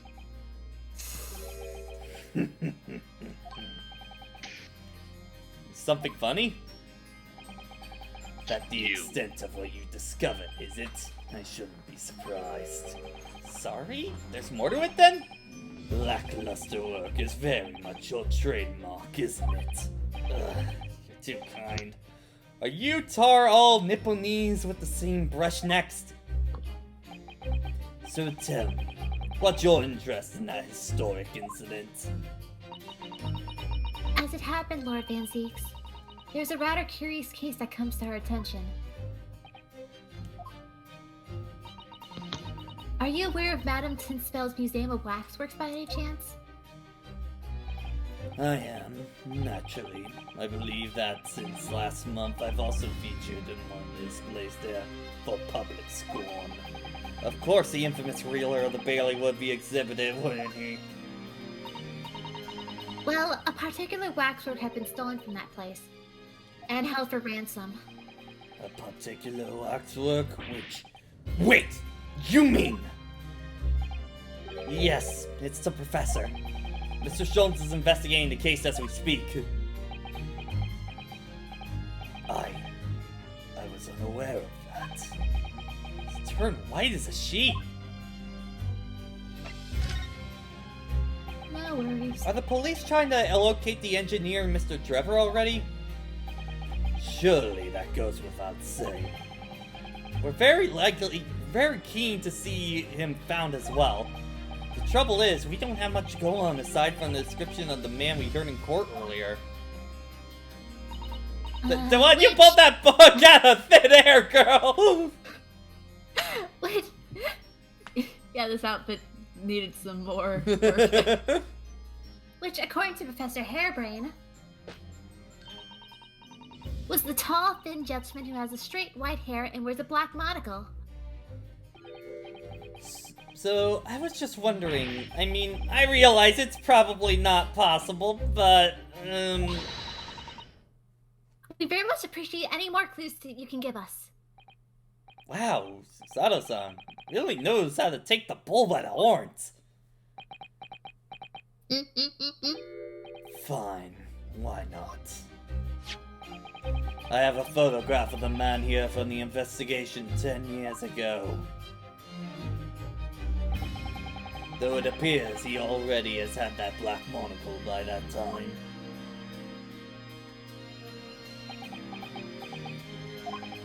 What? Oh, nothing. I was just surprised that you shared that with us. We all need this man's testimony in court tomorrow, which means we have to do everything we possibly can to track him down in the short time available. So why not I show you the photograph? That's a very fair point. They both need him. Yeah. What is this about, Lord Van Zeeks? Sometimes I just can't work him out at all.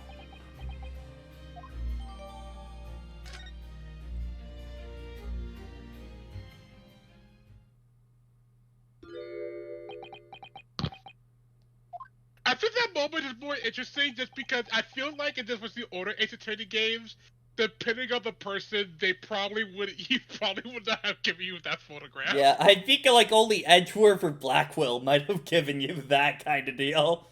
Or maybe, what do you call it? Or, oh, why am I blinking his name from, 4? Clavier. Clavier. Yeah. The file I requested from trial tomorrow. Thank you.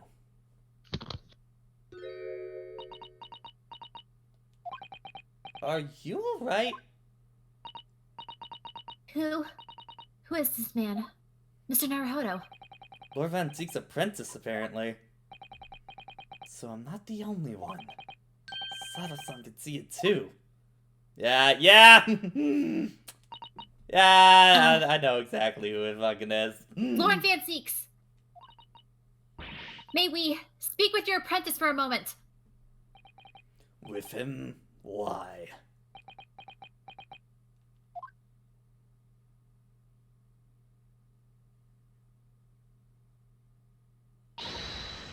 Kazuma-sama! Yeah! Okay, I am just... I am thankful this wasn't until the end of the game kind of thing, because otherwise I was gonna be like, that was way too obvious to figure out kind of deal. Kazuma... I don't believe it! Your posture, your presence. It can only be... It's you, isn't it? Kazuma-sama! Your posture, the presence, the gay energy I sense from you. I felt something strange the very time I encountered this cloaked figure. As if I knew him somehow. Can it really be you, Kazuma? Jason, do you want to take Kazuma at this point, for taking over so one of us has like one of the three sort of deal? Or... You know what? Yeah, I'll take it. Yeah. Get your ass back here, young man! Wait! Too late. What's going on here?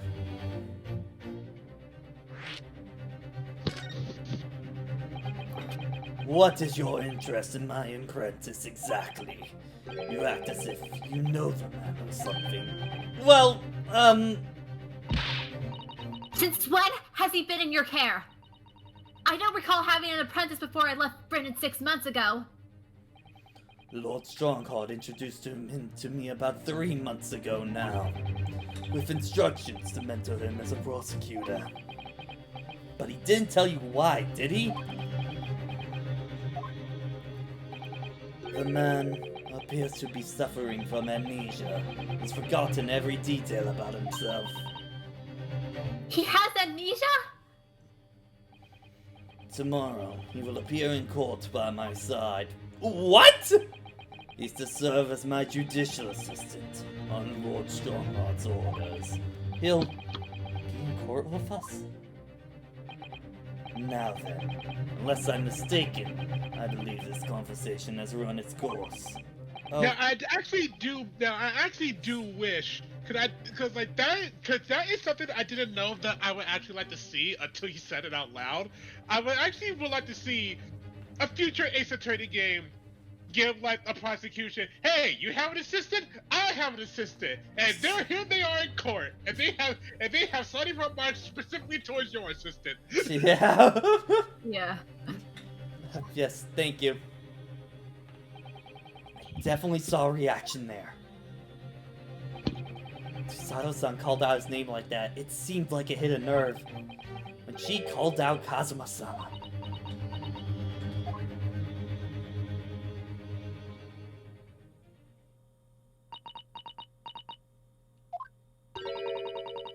You already met that masked man, hadn't you, Mr. Naruhodo? Yes, yesterday in fact, at Lord Van Zeek's office. I see.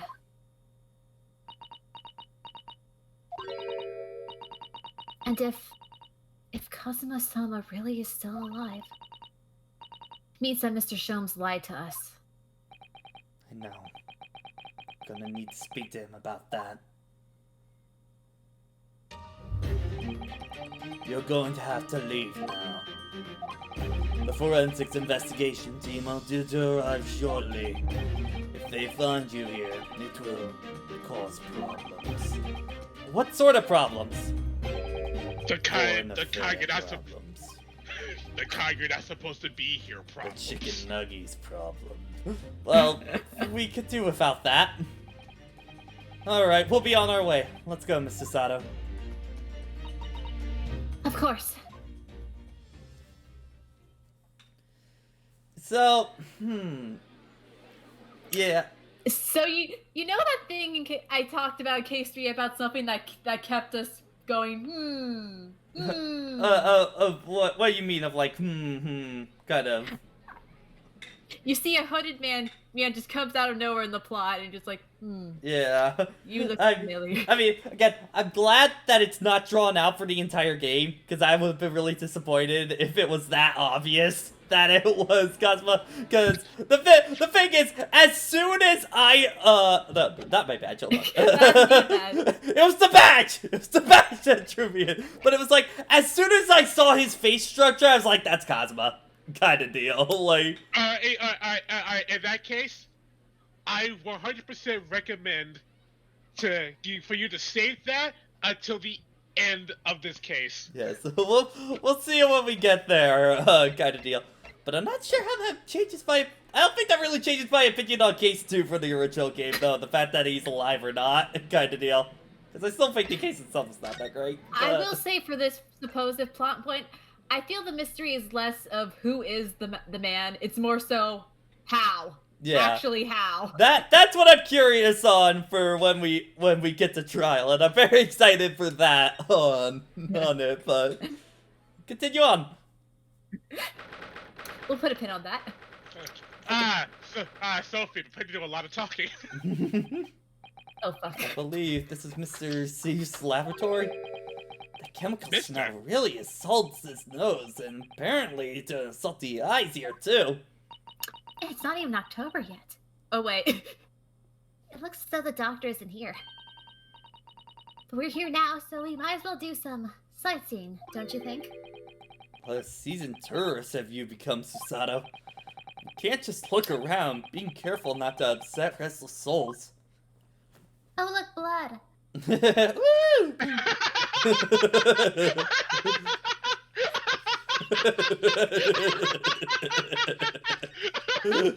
Neat!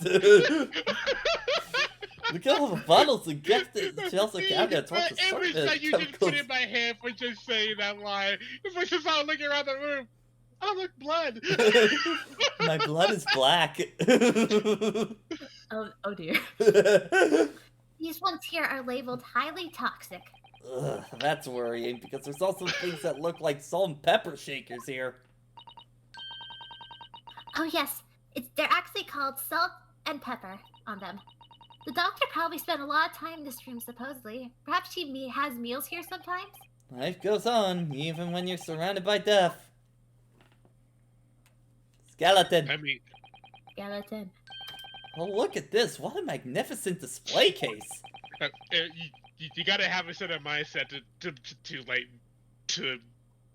do stuff like this. Yeah. To go into this field. The cherry would have been polished to a high scene, and the intricate carving is a joy to behold. The Western cabinet makers really are skilled, aren't they? Do you have nothing to say about the skeleton inside, Mr. Naruhodo? Miss Susato, can't you tell I'm trying very hard to avoid talking about the terrifying contents in that case? It's how I cope! Omori fans be like. I'll be sure to remember that from now on. I just found out my boyfriend might be still alive, and now I'm gonna have to fight him in court. Oh god, the gay lawyers. That looks like an owl and a crow up there. Wait, well, I'm sorry, Susato. I believe you have joined the Gay Lawyers Club now as well, thanks to Case 1 of this game, haven't you? It's assistant gay lawyering now. I know, they haven't been switched ever since we came into here. Oh no, it feels both like one-sided gay lawyering. The fans are. Tell that to the fans. I don't think it's one side to them. I don't tell the fans how I feel because they won't agree with me either. Oh boy. Well, no, they wouldn't have. They're tax maturing mounts, Mr. Naruhodo. Ugh, I was afraid you were gonna say that. I've been trying very hard to tell myself they're just sleeping with their eyes open. Yes, I think perhaps you were wise to put something like your diary medal on display in the office instead. I suppose this is Dr. Sipes' desk. Ugh, I would not like to work in a place like this. It's very tiny, though, isn't it, Mr. Naruhodo? Imagine how efficient she must work. The lighting is poor, which is bad for my eyes, and the chemical smell, it can't be good for you. Not to mention the skeleton watching you as you work, which is definitely bad for your nerves. Well, yes, those are valid concerns, I suppose. I can't just cope with one-eyed drama doll watching over me, but that's all.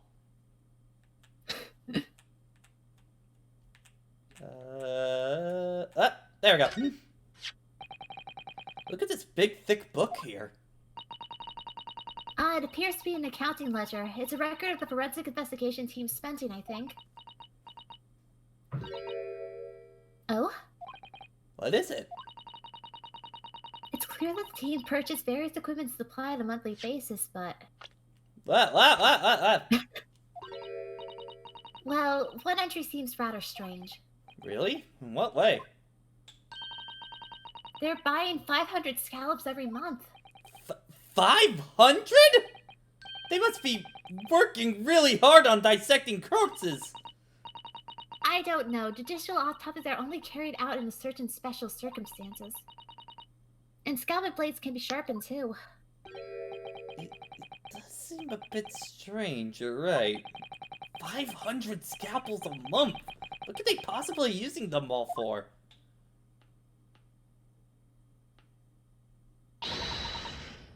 What are you doing? Ah!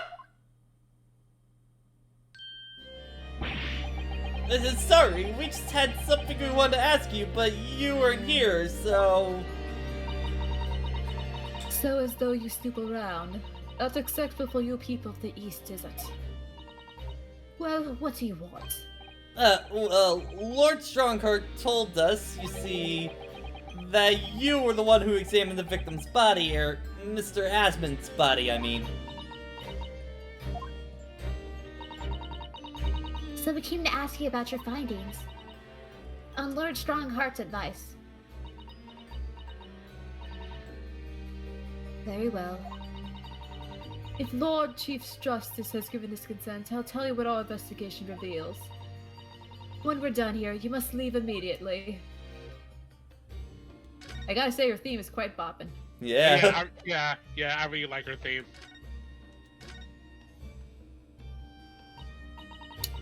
So what do you want to know about the forensic investigation team determines is the examination of the scene. The victim, Mr. Odie Asman, who disappeared from the experimental stage amidst the explosion. And Dr. Asman's apparent moments at the partway up the Crystal Tower. Were without question, one and the same person. And that's the team's conclusion. But that can't be right! If that was an elaborate trick, we can only speculate about what was carried out. Let's see. If two people looked very similar to each other were involved, they could have been made appear that as one single person have switched places, couldn't they? Very true, but sadly this incident, it was not the case.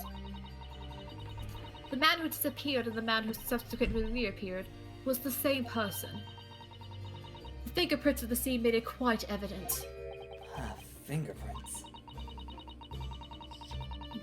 Not yet officially recognized as forensic evidence in the British justice system.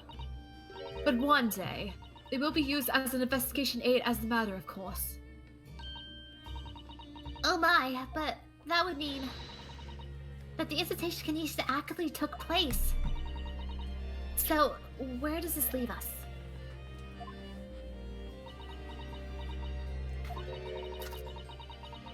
My team were tasked with investigation, not drawing conclusions. Okay. Instantaneous kinesis is impossible, and yet the body did move from one place to the other. This hasn't cleared anything up at all. It's made the whole thing even more of a mystery.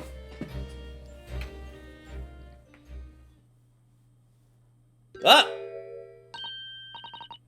Mama, what is this? Where did she spring from? And did she just call the doctor Mama?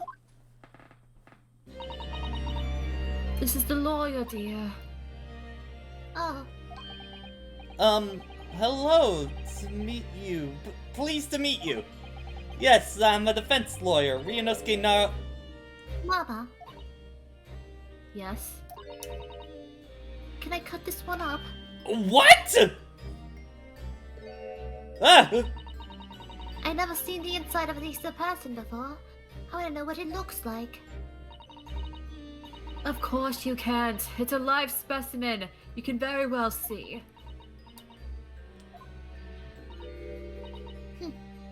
Worried. I think I just had a near-death experience. Oh dear, Mr. Naruto, you're as pale as a corpse. Then let's leave before I'm mistaken as one! Well, I think we've done all the investigating we can for a while. If we could just determine the whereabouts of Mr. Trevor. I'm sure Gina and little Toby won't let us down. Now then, do you think we ought to try to speak with Mr. Sholmes at this point? We have things to discuss, and I'm dying to meet him after all these months. Yes, it's quite possible we might know something useful, you're right. We ought to find him in Madame Dispels. He's supposed to be working there as a temporary waxwork exhibit. Oh, you mean the place? You mean the place we went to before? Yeah. For some reason. Yes, Iris told you about his latest unusual venture. Alrighty. I'm just gonna vibe here for a bit. I was expecting that to go a lot longer since chat was fearing that part. Don't worry, guys. I got this planned out. We're not having another Gina cell part again. No. I'm afraid I've gotten used to this place. I feel like, yeah, just again. Yeah.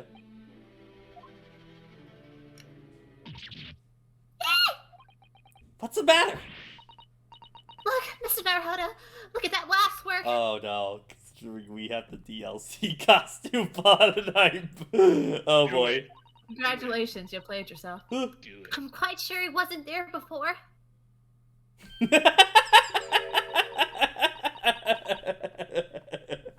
It looks exactly like Mr. Sholmes, down to the very last detail. Are you sure that looks like Sholmes? Susanoo? Looks a little different than I remember. It's Oh obvious my that- gosh. You're right, Mr. Naruhodo. They vandalized him. I really think of it as an upgrade. Change of pace. What is it? Oh, sorry. I think you'll find that's a temporary waxwork himself. Ah, friends of my dedicated employee. Oh, yes, hello again. It's Ryunosuke Naruhodo. I must say I am quite spellbound by the great detective. He must be marvelous. My precious waxwork is already back to where it belongs. You don't mean... But yes, the mystery has been solved already. Wow, Mr. Sholmes really can engage his brain when he's hungry enough. As you can see, he has returned to his habitual duties. Yes. His habitual duties. Allure, do not disturb it. Ooh. Poor Susato-san, she looks very complex. Complex. Perplexed. Blah.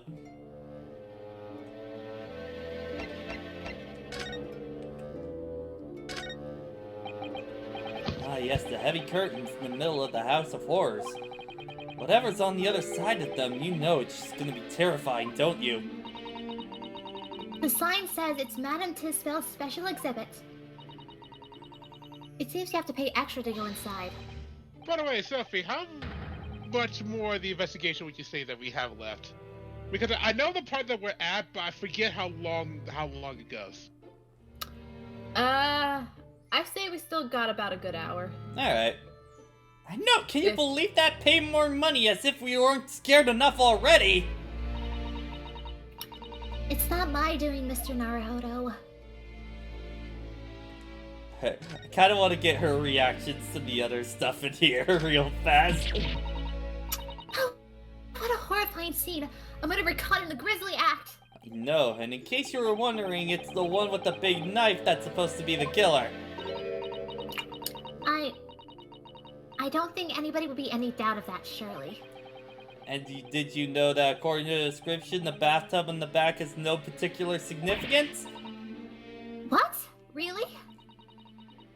I would thought it was meant to show that a killer also worked at a bathhouse peddling criminal wares. Ha! We have a new theory. What? This one? That old policeman isn't here now, obviously. Still can't believe he just happened to be on the jury, though. I understood that London has a population of 6 million people, and yet... You do seem to run into the same people disproportionately often, don't you? Mm-hmm. We are on a budget. We really do need to speak with Mr. Sholmes. I am longing to say hello again. But where is he?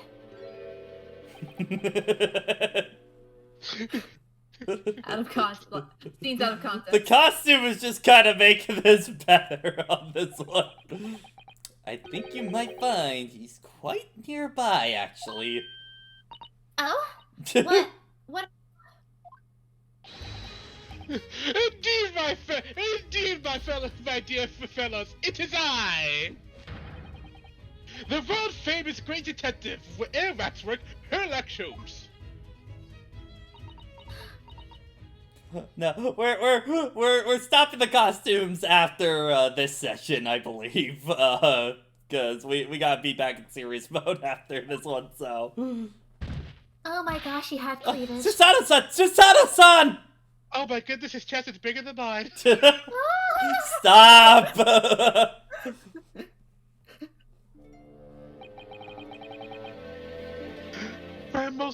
Well, apologies. I'm now imagining the fucking meme where it's like the girl looking at the guy's chest with Susanoo and Holmes now. I'm surprised they haven't used this DLC costume for that yet. I thought I died and got to eternal paradise for a moment. Via London after seeing the chest of Sherlock Holmes. It is a great and magnificent chest. So sturdy, so built, so bulky. My dear madam, allow me to make amends by offering you a tasty free deduction at some point. As long as it's not notable street food quality. I don't understand. Why are you working as a waxwork here, Mr. Sholmes? Well, the better question is, my lady, why aren't you? Got him. Really a We're secret investigating right now, that's why. Merely a secret identity, understand. Though the case is largely solved now. Largely solved? We're talking about the waxwork abduction, I assume. Indeed we are, my good fellow. As I predicted, it was as easy as proverbial pie. So I confess, I'm yet to partake of a pie, proverbial or otherwise. Already food so far today, for that matter. Jesus. That stomach rumble echoed through the whole museum. So, how did you manage to solve it so quickly? Well, do you remember I said that it was largely solved? Anyway, I simply negotiated with the culprit. Are you familiar with the so-called telephone? Oh yes, it's the most modern invention allowing you to hold a conversation with people far away. In Japan, only the imperial capital and a handful of other cities are connected as yet. This morning, a telephone call was received from here. Received here for the perpetrator of the abduction. As such, I was able to negotiate terms, and in the end, the waxwork was returned. That's amazing! Just between you and I, it would appear the culprit had always intended to return the stolen waxwork in any event. Oh, but I thought whoever was responsible had demanded a ransom, no? Yes, I think perhaps the rest of the math was necessary to avoid unwanted suspicion regarding the true motive. But does that not mean your negotiating was entirely unnecessary?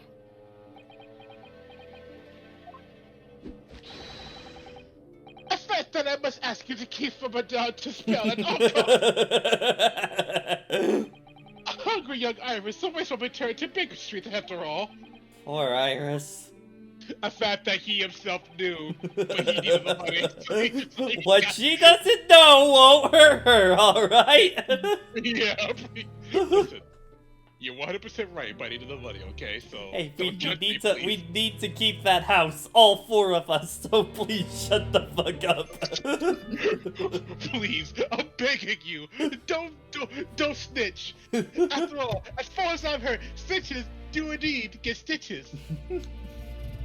Now then, do I sense that you have some business with this quick waxwork?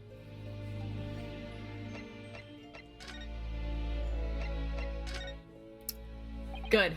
We're in the process of trying to track somebody down. He's learning. Yes, a man by the name of Enoch Drever. He's the swindler who duped Professor Harebrain and the engineer who built the kinetic machine. A swindler and an engineer? Quite the modern man. He also seems to be a conjurer of sorts, with considerable knowledge on stage magic. We really need to locate him before the trial resumes tomorrow morning. But we have so few clues to go on, that's the trouble. Do you have any good ideas? I have no data yet. It is a capital mistake to have good ideas before one has data. If I knew something of the man's appearance, at least, I may be in a better position to help. Yes, Trevor's appearance. Fortunately for oh, sorry. Fortunately for you, however, personally, I have little to occupy myself and little to fill my stomach. As soon as you find any clue, no matter how small, I should gladly give you my thoughts on it. Give me food, please.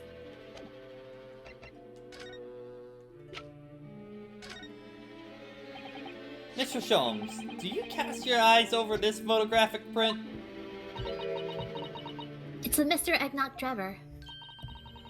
The face of the engineer we seek. Well, all Englishmen look broadly the same, of course. So looking at the photograph won't be particularly instructive.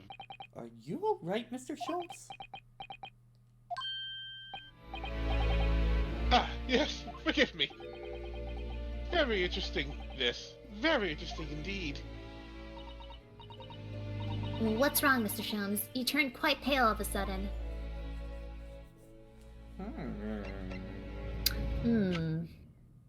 The business card is gone. Alright. You got some explaining to do. Mr. Sholmes, did you lie to us?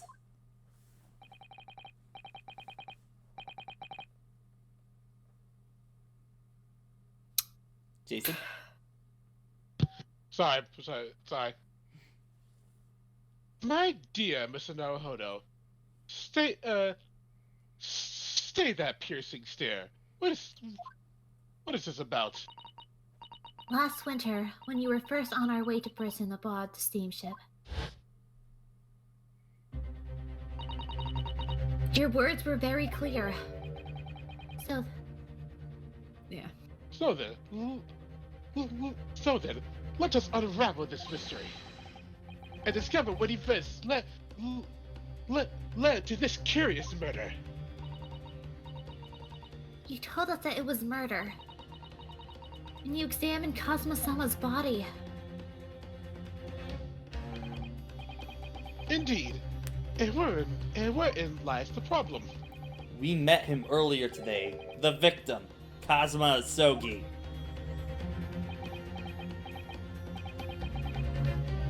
You're quite sure?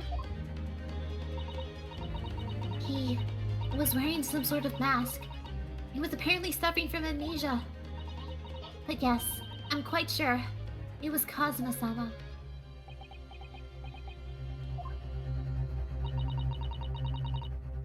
You must have known at the time, Mr. Sholmes, that he wasn't actually dead.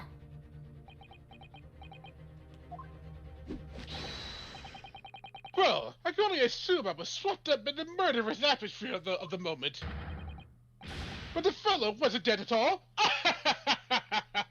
Priceless. I don't suppose that performance would pass muster, would it, Mr. Naruhodo? I could believe that the crewman present at the time made a mistake.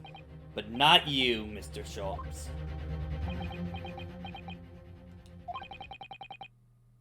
I will now tell you something of the first importance, my dear fellow.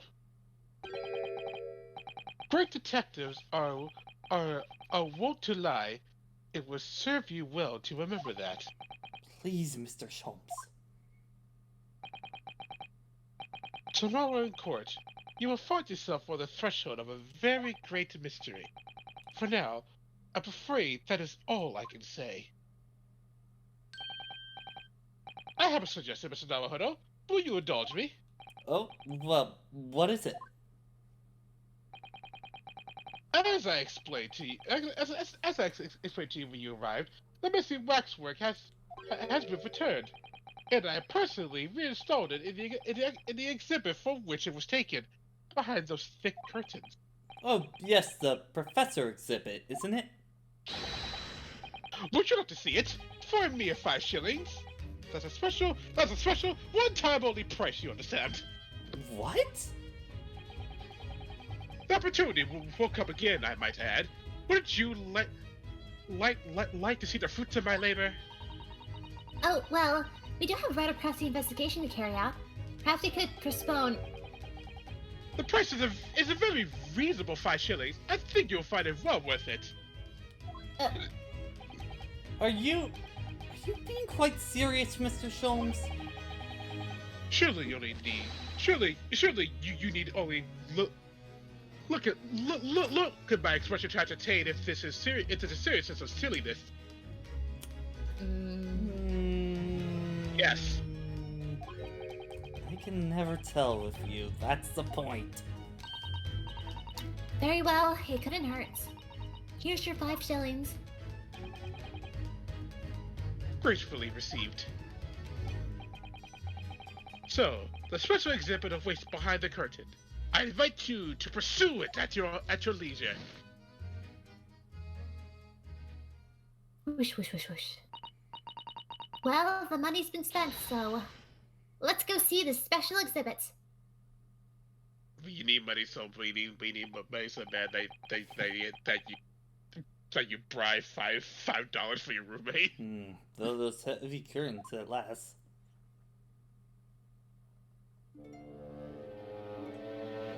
Back, go! Into the unknown. 5 shillings we've had to pay. Doesn't seem right somehow that Mr. Sholmes slipped that money into his pocket, does it? No. We could ask Gina to retrieve for us using her special skill. Pickpocketing police officers and diddling detectives. Is that what makes Britain great? Not to mention demigod prosecutors taking the law into their own hands, or chip-loving investigators. Inspector Gregson comes off rather well in that list, I think.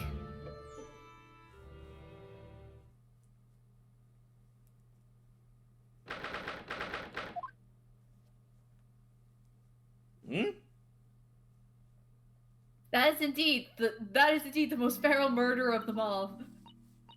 Oh dear, I felt a shiver run down my spine as soon as we walked in here.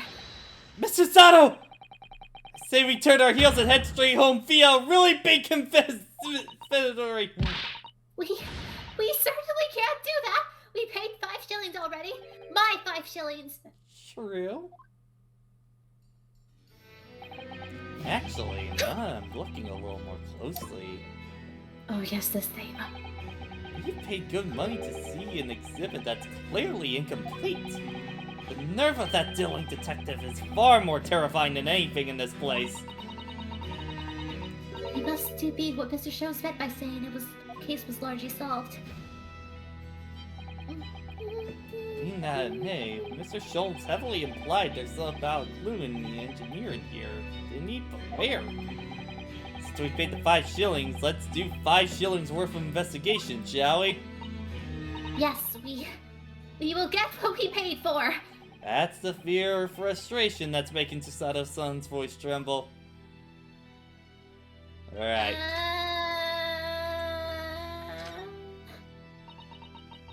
This must be the Summon killer. this headless goober. The field noticed the professor. Yes, I think so. According to what Madame Dispel said, he killed 5 victims, all of noble or royal blood. The waxwork is so lifelike, isn't it? Like all the models in this place. Wait, Patrick, real quick, I want you to hear this because you'll find this funny. Platinum Games, Hideki Kamiya, Beta the 3 will exceed all your expectations. A comment. The fact that it exists at all has exceeded my expectations. No. People have been digging it back up, and I love the comments of, like, Bayonetta 1's development when they were making the character kind of deal. And, Hideki Kamiya, was talking to the character designer, and, the character, like, he's basically saying that, hey, the glasses need to be on the character at all times, kind of deal. Like, it's just something that he really wants for the character. And then the character designer, she basically was saying to the other ones, it's like, the glasses have to stay on at all times. It is like her undergarments, sir. They can never go off, kind of deal. And then Hideki Kamiya was just like, that's the moment I realized she understood Bayonetta more than I understood her at that point. I know, it does seem like it could start and be moving at any point, doesn't it? If only it had its head, at least. The glasses stay on during sex, yes. Perhaps we should examine it a bit more in detail. Poke. So this is the condemned man. Oh, sorry. It's the so-called professor. Yes, the so-called professor. Ha. And perhaps his head was chopped off by the guillotine. But unable to find peace, he emerged from his grave as a headless ghost. Do you think we should such entertaining, terrifying ideas, Susato-san? Anyway, I'm sure this model had its head once. There's a metal fitting for it, you see? Then perhaps Mr. Sholmes accidentally forgot to reattach it! That's an extremely absent-minded detective we're describing, isn't it? Or perhaps the thief absent-minded forgot to include that where he or she returns to the museum. Maybe we should be extremely absent-minded thief. Maybe there was some reason why only the head wasn't returned? Well, whatever the reason means, we don't have to face off the infamous professor looked like, do we? Oh! There's something that caught my eye just in the convict's jacket there. It looks like a piece of broken glass, and quite a big piece, too. It's very thick, isn't it? About 5 feet thicker than a normal window grazing, I say. Where could such thick glass come from, I wonder? I suppose it must have been made from thick to increase its strength. But why? Well, perhaps because the glass had to span a particularly wide area, such as a big building, for example. Huh, well, we've been a large glass building recently, haven't we? Some glass was broken there, too. You don't mean... Exactly, the Crystal Tower at the Great Exhibition. Why would glass for the Crystal Tower be lodged inside the waxworks jacket? I think you know exactly why, Susato. Makes you think, doesn't it? Naruto is like, I got this. I think I know what happened there. Earlier in court, we established that the kinesis experiment was a trick. And now we discovered this fragment of glass in here at the waxwork. Is it just a coincidence?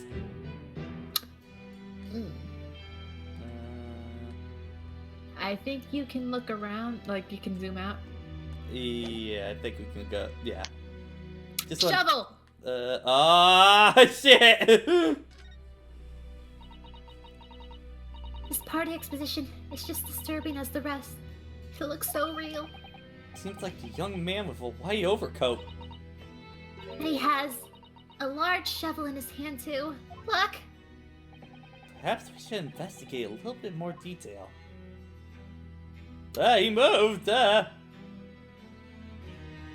they hit the shovel. Wait, okay.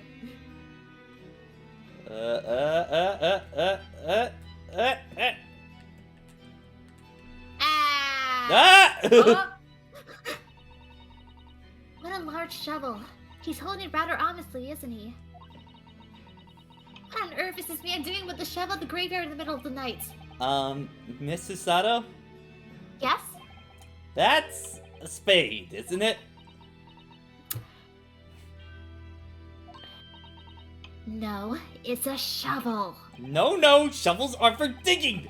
That's for scooping up loose material. It's a spade! We've been through this, Mr. Naruhodo. It's a shovel! No! Although, we have considered trowels. We are allowed ourselves to be distracted, I feel. Perhaps we should concentrate on what's this man doing with this implementation. So we're gonna bury the hatchet? You're right, though. What's this man doing in the graveyard in the first place? That's a real question. What's this here? Well, this would appear to be the lens in the middle, so... I believe it's probably a camera? A camera? But it's so small! British technology is incredible, isn't it? I mean, what about Mr. Sholmes' skin prints? I think perhaps you should treat Mr. Sholmes' inventions as... exceptions to the rule. Anyway, why would a man in the graveyard be at night with a camera? I wonder. Perhaps he was trying to capture the moment a dead body came back as a ghost on film? We'll just borrow this for a little while, I think. Mine! By looking at the photograph placed on the camera, we can see what picture was taken. What's a photographic plate? It's a piece of glass coated with special emission that reacts to light coming through the lens. If we open the covers at the back of the camera, we should find it. Let's have a look. See for yourself, Sato-san. Your eyes are shining. You really like machinery, don't you? Camera.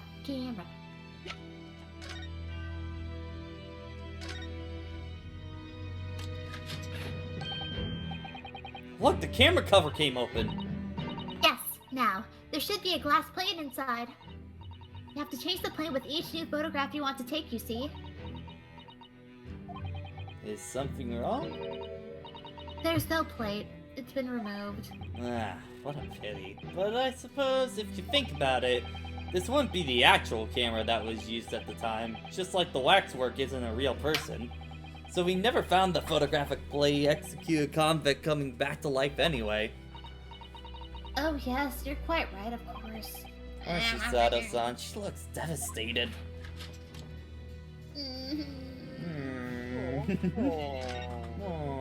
Oh.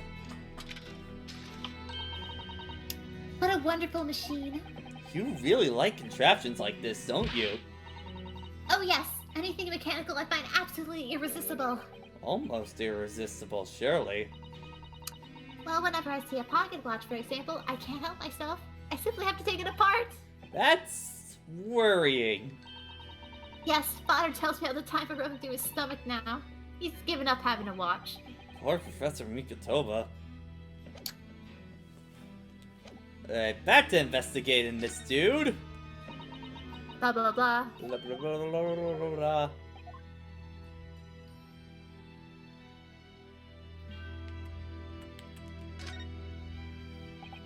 That's quite a large lamp the man's carrying. Or is that a lantern? It's unlike Japanese Copen paper lanterns, actually, isn't it? Lamps, lanterns, chalkins. The point is, the casts very little light. To be walking alone in a graveyard at night with only this.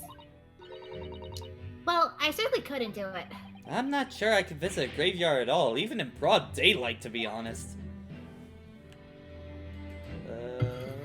Anything else? Can you go up? Just checking. I see a marking. Hang on. Yep. I can't see his face very well, can you? Perhaps if I just... Oh! Do you think you should be manhandling an exhibit, Mr. Naruhodo? I'll put it back exactly how it was, don't worry. Whoop.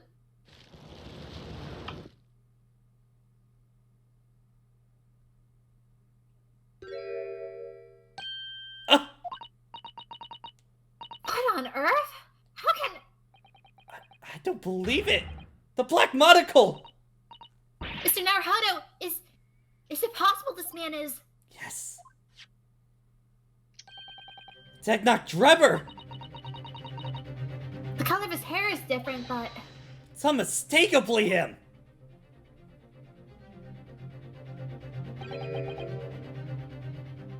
Indeed it is. Mr. Sholmes! This man is the subject of your present hunt, I believe. Yes, that's right! Just who is this man? Why is he here at the exhibit? And why does the convict behind him have no head?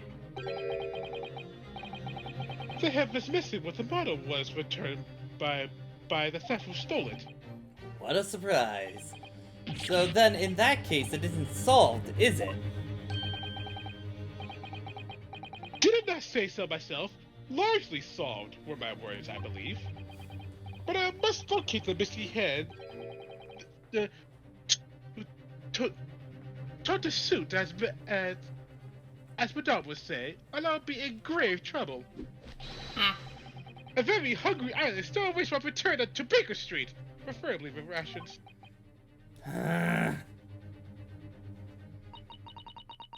Do you know, though, something about this room is strange. Strange? What do you mean? Well, the display of the House of Horrors is supposed to be depicted real events, are they not? Indeed they are, Miss Susanoo. Do go on. And as terrifying as they are, the scene and other exhibits are believable. But this one... This... surely could never have been happen, could it?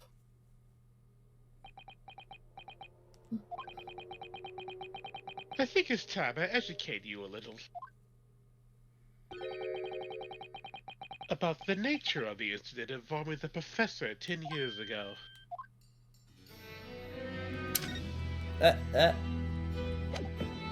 I love this theme. I believe I told you a little about the professor yesterday, did I not?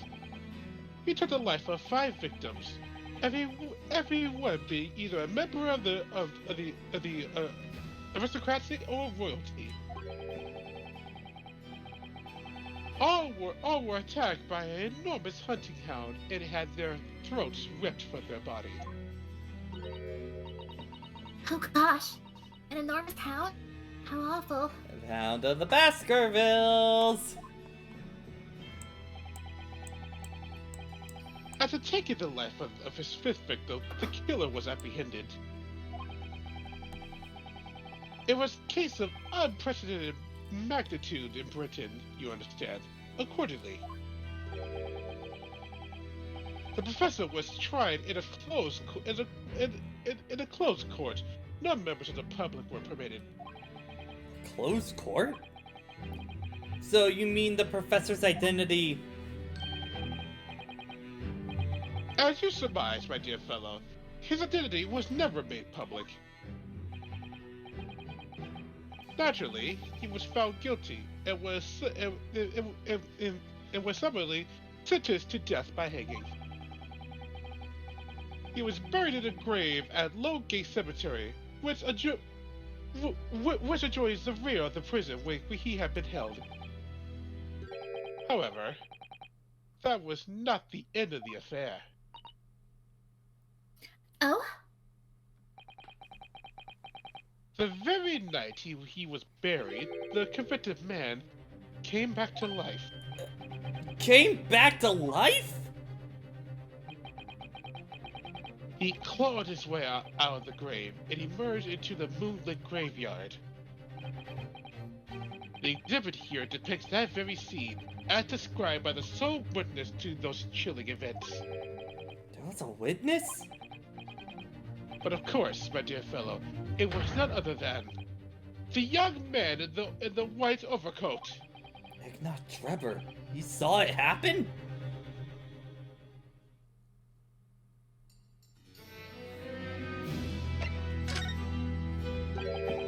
So this waxwork model of Ignat Trevor. 10 years ago, the convicted professor having been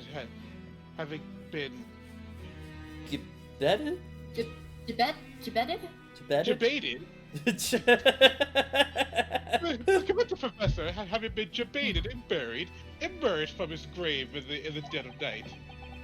Be a... The sole witness of that unimaginable scene was this young man. From appearances, I would say he was about 20 years old. It's so horrifying. What happened to your voice? Scared out of his wits, the young Trevor ran to a nearby police station to incident. And the sheer terror of what he seen is said to have turned his hair white overnight.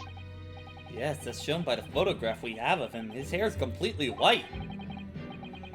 For the following few days, the story of what he seen was on every front page of the Capitol. The public was frantic for every last detail about the killer who'd come back to life. As you've seen, an exhibit was even created here at Madame Tuspel. I can quite understand why the man's hair turned white, certainly. But what I don't understand is what Mr. Trevor was doing in the first place. In a lonely graveyard in the middle of the night. Yes, what was he up to?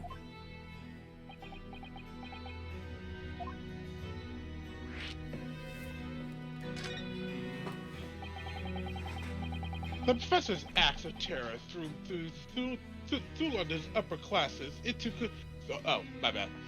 The professor's act of terror threw London's upper classes into complete panic 10 years ago. It was a great scandal, one might say, at the very highest levels of society. And since the killer's identity was never made public, rumors abounded. After all, no killer had ever before systematically employed a dog as a weapon of murder. Yes, I can imagine the impact that the case must have had. But in time, of course, the rumors abated. So too did talk of the shocking witness account of the convict who came back to life. It was forgotten, dismissed as a dubious ghost story, as a preposterous parlor tale.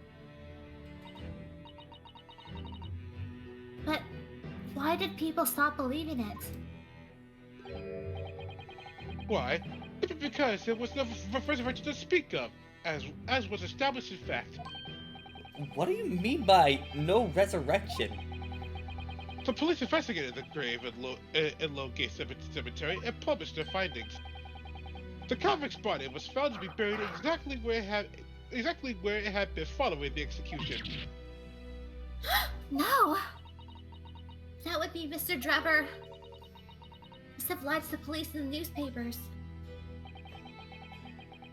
That would appear to be the only logical explanation, yes. The young man subsequently vanished from society, and nothing has been heard of him since. It's rather striking, then, that he should resurface now, don't you think? Of course, the convicted murderer wouldn't really have come back to life. That's not possible. Mr. Drebber's hair is unusually white. It really did happen overnight as a result of shock. It's hard to believe the incident was out and out lie.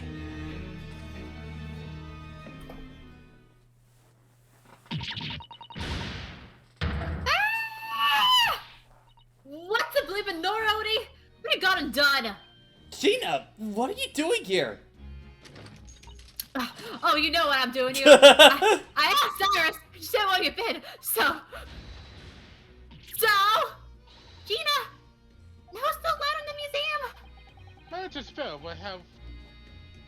Spell will have you take a position as a waxwork if you're not careful. I think that might be more than the pressing concern. I still have some flash powder left from 6 months ago, so. All right, Gina, we understand, but please put the gun down. At least he fired at the ceiling and not at you this time. Yeah. Sorry, I got scared. You should try being the one on the other end of the barrel. So what brings you here, Gina? What brings me here? What'd you think? We found it. We found the Dodger Cove's workshop. What? You found Trevor's workshop? Yep. Toby's nose to be straight there. The boss and the others are heading over there now in the drag. Come on. Here we go. Here we go. We're going to the workshop. Yeah. Here's the address. I got the boss to write it out. Oh, thank you, Gina. We'll make our way there at once. Sophie, we're going to the workshop. I know, right? Alright then. See you there. Should I be afraid of said workshop at this point? What Holmes says. You go. Don't mind me. I'll just stay here, being still. What?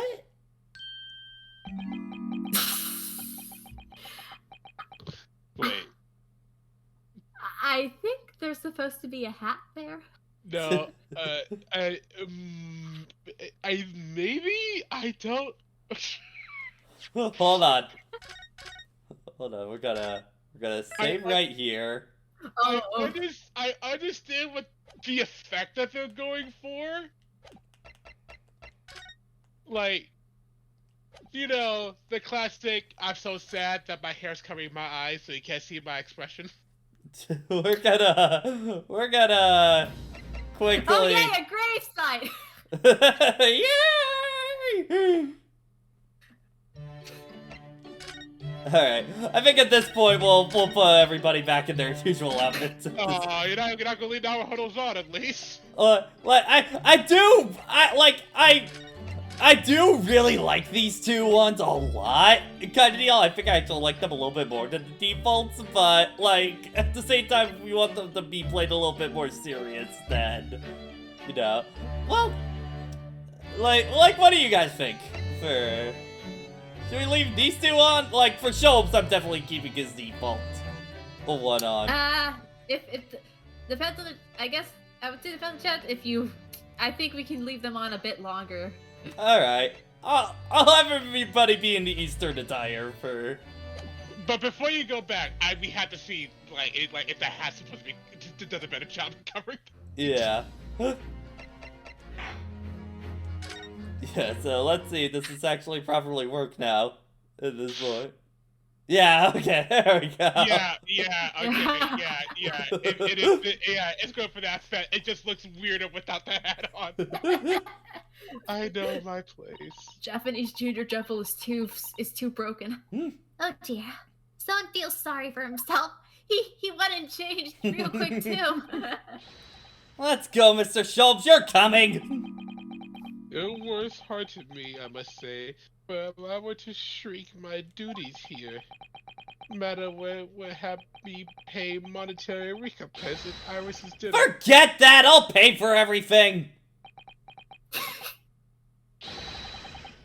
There's nothing but to lose, my dear fellow. I shall hail a carriage at once. No offer to share the cost with Mr. Shobes, then. Shall we gladly pay half, Mr. Naruhodo? Thank you, Mrs. Sato. Right, let's go! Oh boy. I have a 10-year-old, Susie.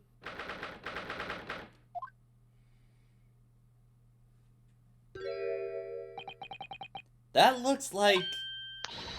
Oh, it's another high voltage kinesis machine. Indeed, it would appear so. But only a prototype, naturally. You got here then. Gina, well done for finding this place. In such little time, you really worked miracles. It's Doba here who's the miracle worker. What?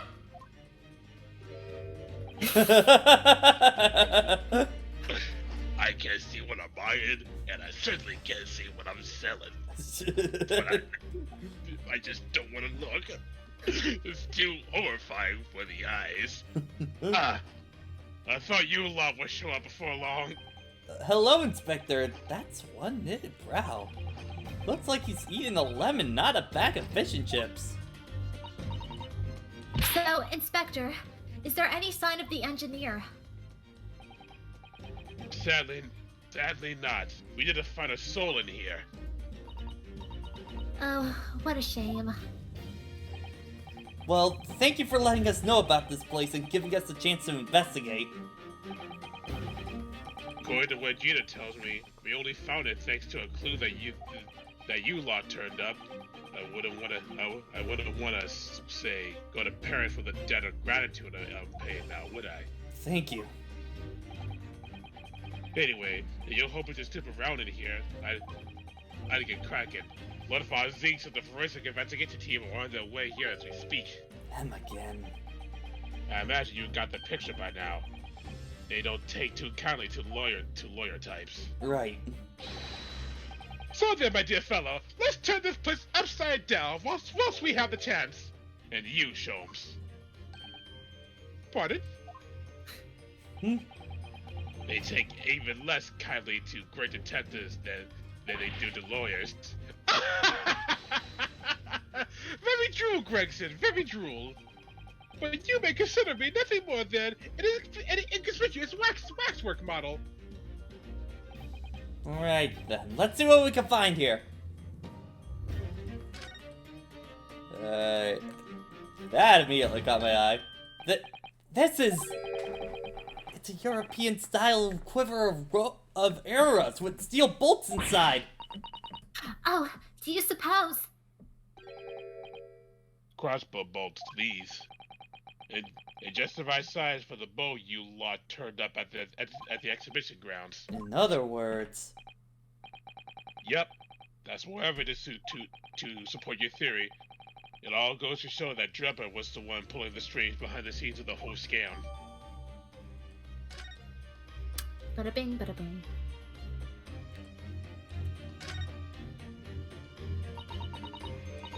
I'm sorry, Mr. Naruhodo. This machine is covered by the Special Division of Scientific Equipment Act. There would be a serious repercussion if we were to examine it from the Crown and the government.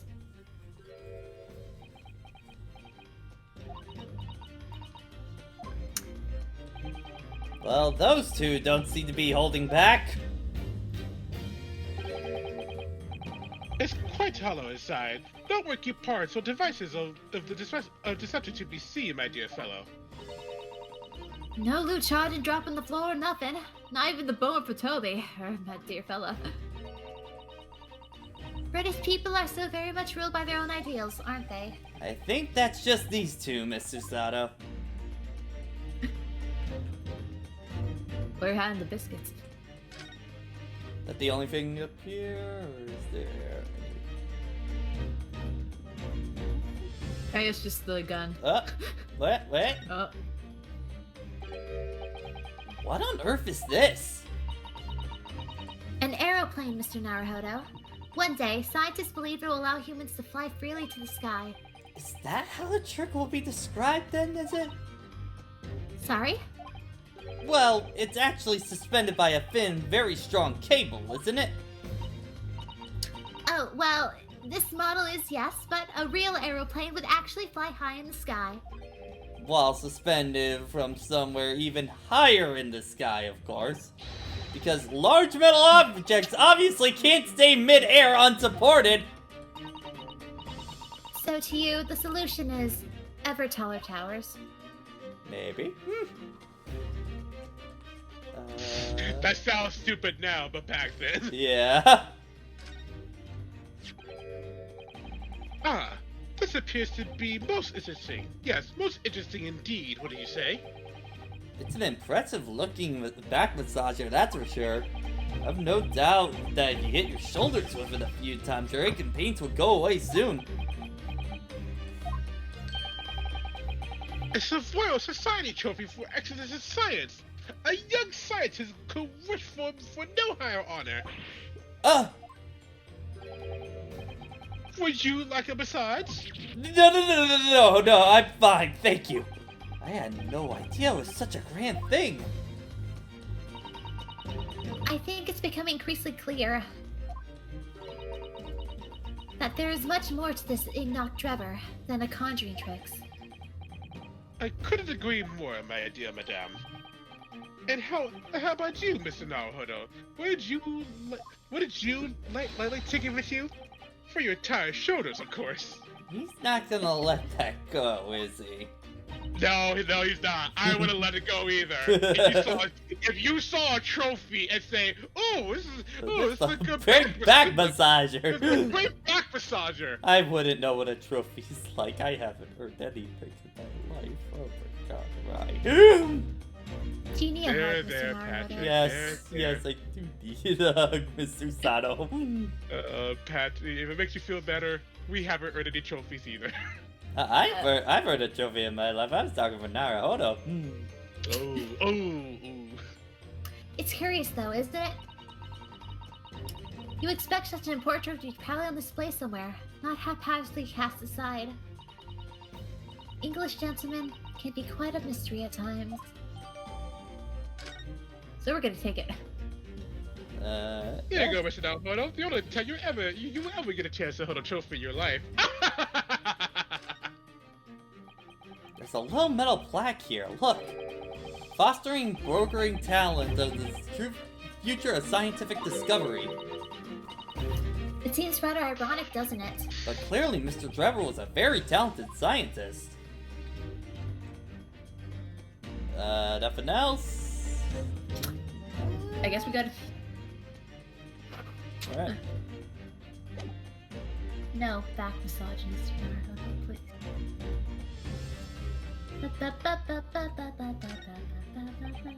This door doesn't want to open. Yeah, looks like you got a pretty hefty lock on it. There's a specialist locksmith on his way over for the yard, so hands off till he gets here. With permission, Inspector, I could have that lock open in less than a minute. Well, you don't have permission, and no one's giving it to you. There's something about the smuggish look from Gregson on this one. That's real. With Holmes with his face like that, it's really making me laugh. And no one's giving it. And no one's Got giving him. it. GG's.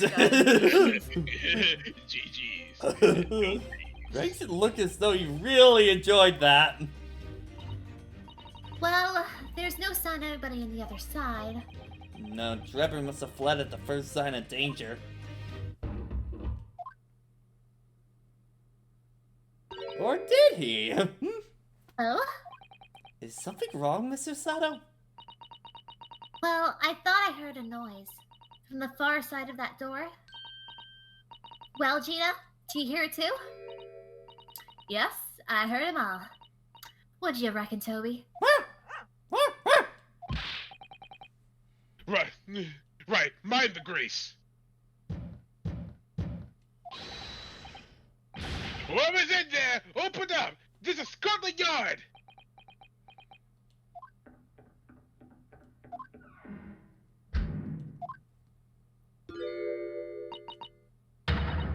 Oh my, someone is in there!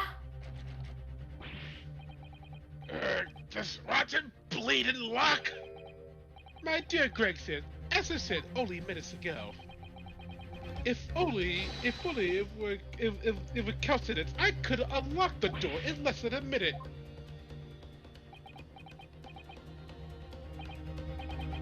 Fine. I'll take the rap for it. Just get us through that blasted door. There! You may enter at will. You confused minutes with seconds, I think! He really wanted to do it. Time is of the essence, I feel. What are we waiting for? Nothing for it, I suppose. This is an emergency. There's a strong possibility that beyond that door is the engineer you all seek. Be prepared for action, my dear fellow. Yes!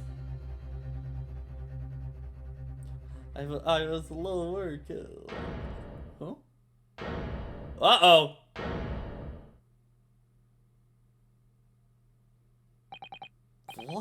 What happened in here?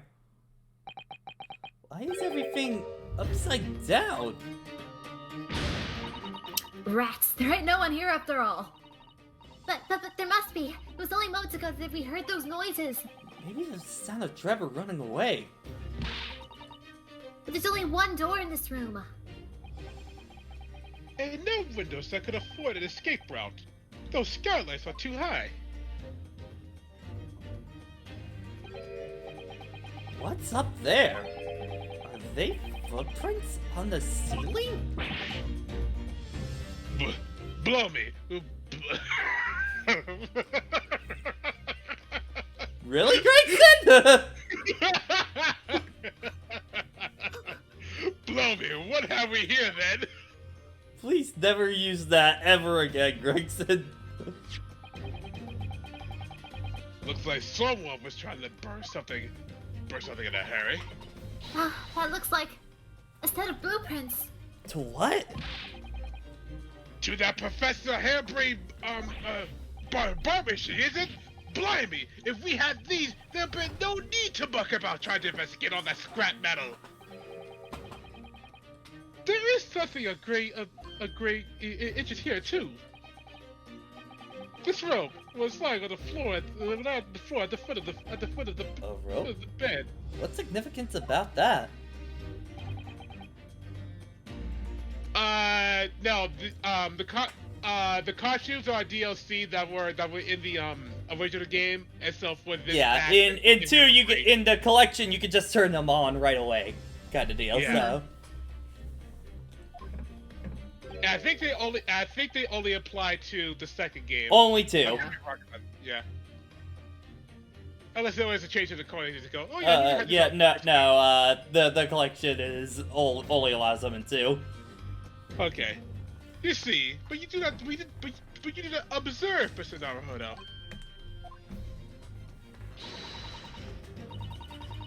We must investigate this entire room thoroughly, before the forensic investigation team arrive too. Actually, before we do that, am I able to go back? Okay, I just want to check this room for one thing. I was going to say, you were leaving the whole building. Okay, no, can't investigate that. I just wanted to make sure. We have to investigate before the first science team arrives. But first, ladder. I think it might be just because the models were patched to use the costumes or something. Yeah. Mr. Sholmes, have you found something? Ah, Mr. Naruhodo. Yes, in point of fact, something rather fascinating.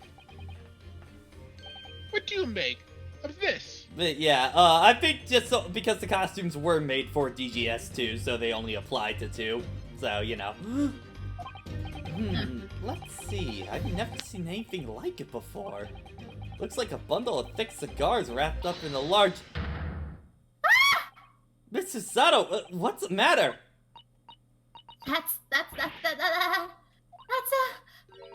Surely that's a time bomb, isn't it?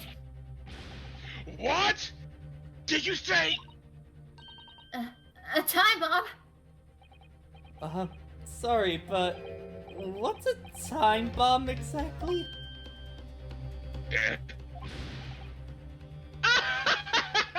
You truly are one of a kind, Mr. Naruhodo. I won't take that as a compliment.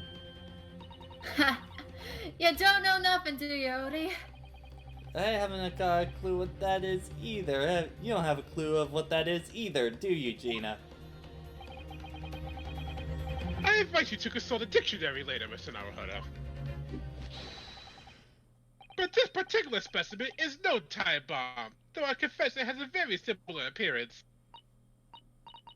Oh, well, thank goodness. But then, what is it? I haven't the slightest fucking idea. I see. So that's it. Goodness, Mr. Sholmes, have you seen the heart of the matter? There are times when I consider my lot most unfair. But I'm fated never to know how it feels to flounder as you do when a puzzle presents itself. But, oh, you hear that music? Oh. Alright. But I have learned to accept the hardships that come with being a great detective, Mrs. Otto. Here we go. I feel a great deduction coming. Once again, I can draw 2 conclusions from the scene we see before us. The first is that the important nature of the furniture in this room is the work of Drummer himself. Oh, but how could you? And the second conclusion is that the small device on the floor is without question completely genuine. Please, Mr. Sholmes, you must explain everything. Here we come, my favorite one. It would be a pleasure. After all, it is a great detective's civic duty to teach Scotland Yard the finer points of the trade. Bruh.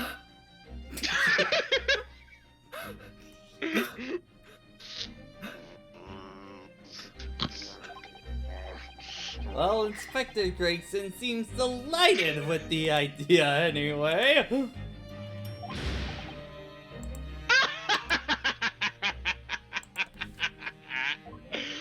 Oh, goddamn! Oh, you deflected the inspector's glare with such fortitude there, Mr. Sholmes. Well done. You're too kind, my dear madam. I hereby dedicate this great deduction to you. Kindly stand, just there, Mrs. Otto. Oh, yes. I'll be delighted. So, shall we begin? Once again, Herlock Show was proud to present his logic and reasoning spectacular. All right, here we go.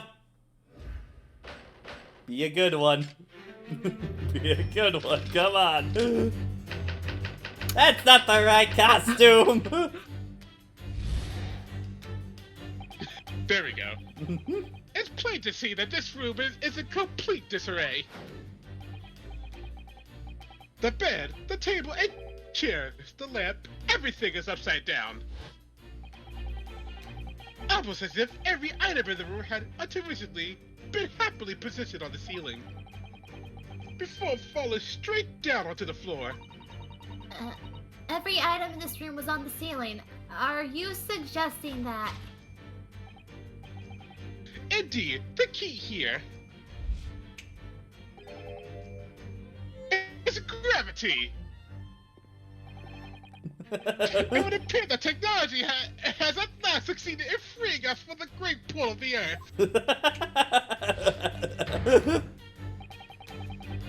For the gravity in this room was reversed and then suddenly restored to normality.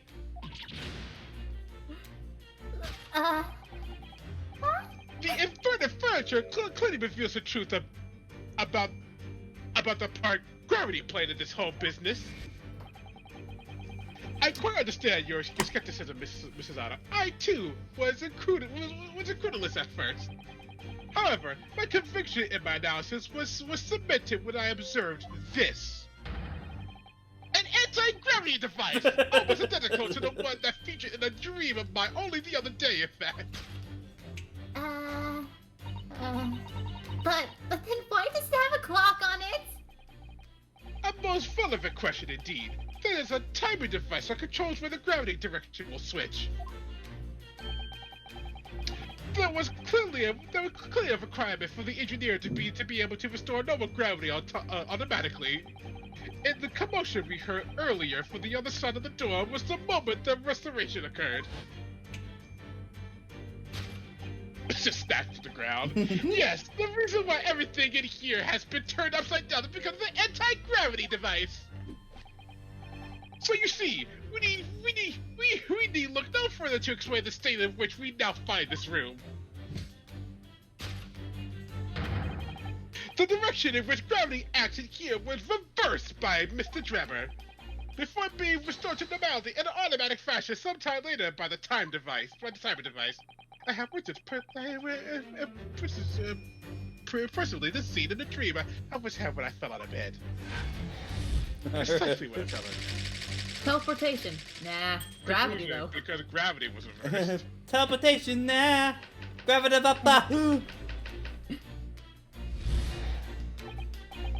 Now, let us consider the next conundrum. What was our engineer friend's aim? Indubitably, the greatest clue we have to explain his actions is above our heads.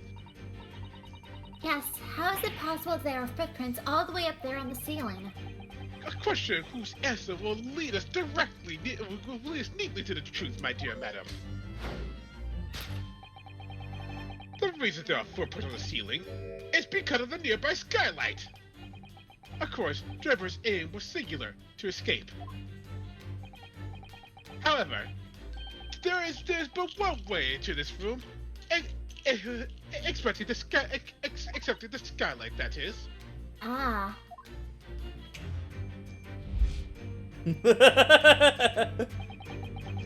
By inverting the gravity here, Drebber was able to fall conveniently to the ceiling and make his escape via the otherwise inaccessible skylight, leaving those footprints behind on the way. But the ceiling here is very high, Mr. Sholmes.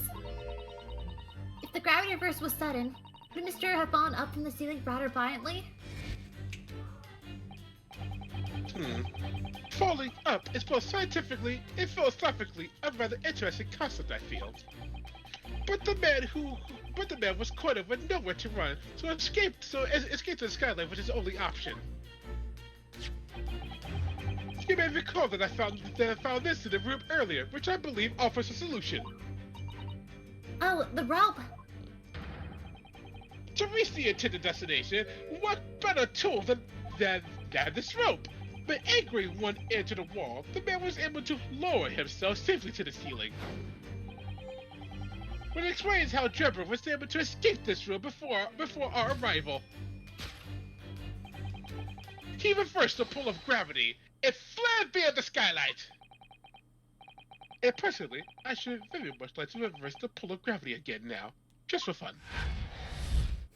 Alright.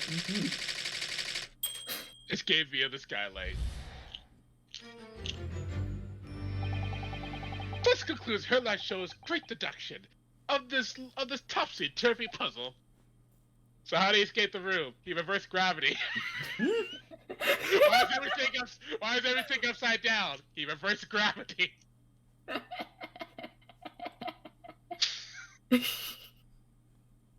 You good, Gregson?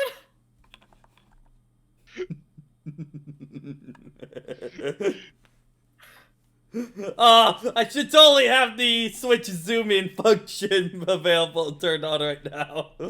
I forgot how to do that, but Pupper. Oh my god. she's completely spellbound. Mr. Sholmes, there's one thing that troubles me. I would expect nothing less. You're destined to be troubled by just one thing for the rest of your life.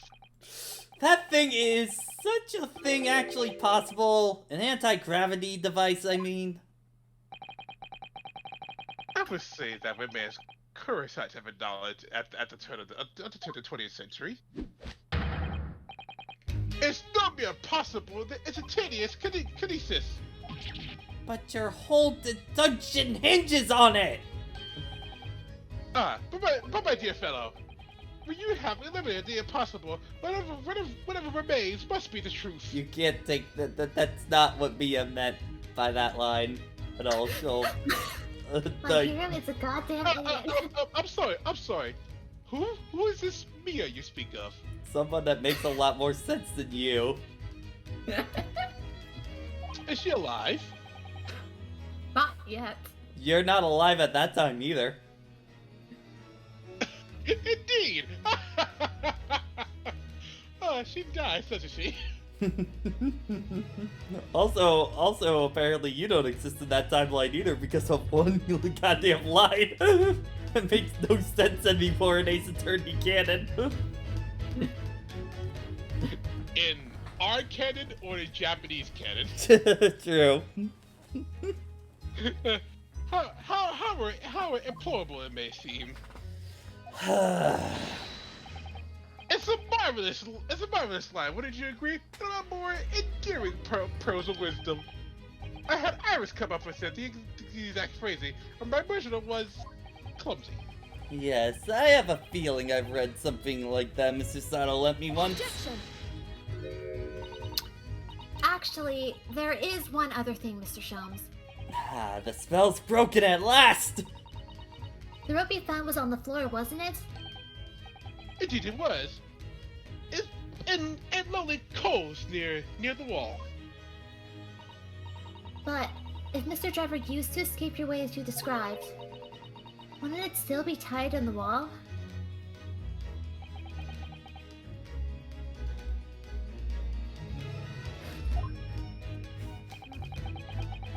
Mysteries inevitably unravel in the end, as, I think, you'll find through ropes. And as evidence of such, you need only to look at the mystery we face in this room, now skillfully unraveled. That argument is as circular as the coils of the rope. I think perhaps we might need to give Mr. Sholmes a usual little helping hand. Yeah, little is putting it lightly. Oh, wait, hang on. I said this one was my favorite. I lied. I forgot about the one that comes after this. That one is my favorite. I lied. I can't believe I forgot the next one existed. Oh boy. I feel so ashamed of myself. Gravity, yay! This one's still pretty good. So what happened? Well, you see, this anti-gravity device. I'm sure with some minor corrections with the great detectives, great deduction will lead us to the truth. Sholmes, you were almost on my side, and then you pulled that shit. Yeah, you're right. Must do it quickly before Anna Drebber gets too far away. If you're ready, then let us resume. I just don't know if you know, Shops. Hella shows logic if we think spectacular. You were almost there with the first deduction and even the second one, and then you had to go into La La Land for the third one, Sholmes. Why? I guess he's suffering from third case deduction. Hey! You were holding that one for a while, weren't you? Hey, I'm not gonna lie. This effect coming right up though. I do like this one. It's Like, pretty cool though. Like this one's like, I love this shot and stuff like that.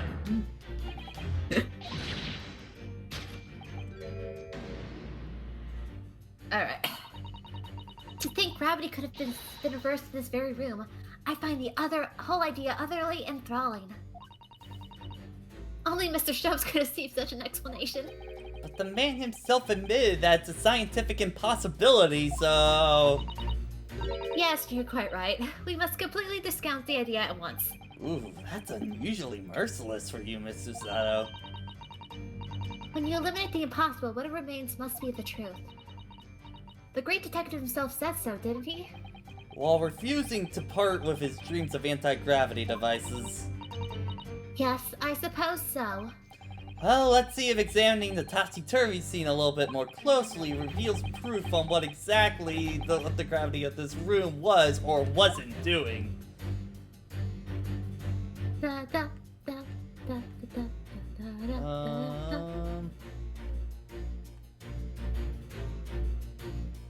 Can you turn to the left? Okay, this is Okay. as far left as I can go, as far up, and I can't go up or down. What's that purple thing on the floor? Oh, I see it. Well, I wasn't expecting to find a pretty bunch of flowers here, that's for sure. Look at that! I know, that slender vase looks like it could topple at any moment, but the flowers are thriving. Somehow it makes you think of the fragility of life, wouldn't you say? To be honest, Mr. Naruhodo, something else about it makes it rather a deeper impression on me. Yep, that's it, because it's the only thing straight up. You missed something, Sholmes. Yep. Yes. Yes. Yes. Yes. Yes. Yes. Yes. Look at this swag, motherfucker. Look at the drip. Look at the drip. I really like the two outfits, honestly. I think I like them more than their defaults, honestly. I just like how stylish they look, kind of deal. Look how much drip my man is giving off right now. Look at him. The upright face clearly reveals the truth about the part gravity played in this whole business. I really wish you would have kept his costume on now, actually. And then the side-by-side shot. Oh, yes, yes, yes, yes. Turn it on, turn it on, turn it on.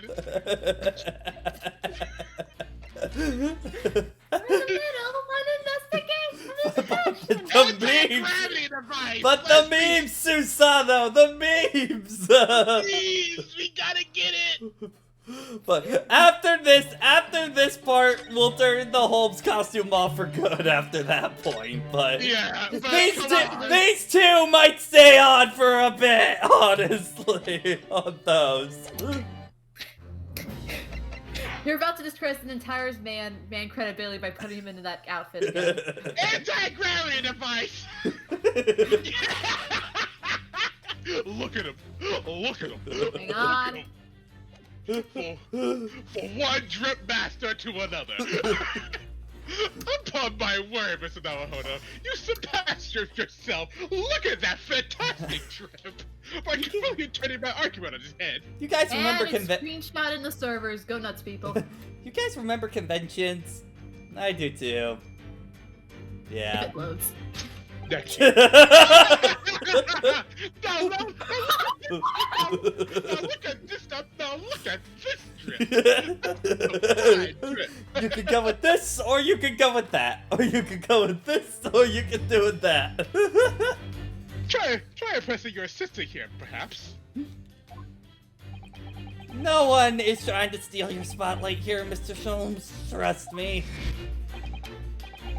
As you rightly say, though it appears at first glance that all the furniture in this room is this unassuming slender vase is standing keenly to attention. And unlike the large safe there, there is nothing affixing it to the floor. And this exception, that breaks the rule. Yo, someone's so fire with the new outfits on. In short, as much as it pains me, the gravity in this room was never inverted at all. Aww. Take this L, Sholmes. My deepest sympathies for your loss. Oh, poor Mr. Sholmes. But the show must go on, so let us continue with our deductions. Oh. Okay. Yeah, okay. because the gravity theory is no longer adequate. So. Okay, so if we could go back to that line, Jason. But the show must not be know that this contrivance is not in fact an anti-gravity device. There remains but one other possibility. You don't say. Someone deliberately turned over every piece of furniture in here. Which might sound obvious, but leaves one mystery very much unsolved. Look at his arms! Look at the mouse. That mouse is very proud. Namely, why would anyone choose to do that? Great, and naturally, there is an explanation. Yes, the reason why everything in here has been turned upside down is because of the anti-gravity device. Wait. He's absolutely determined that this device must have something to do with it, isn't he?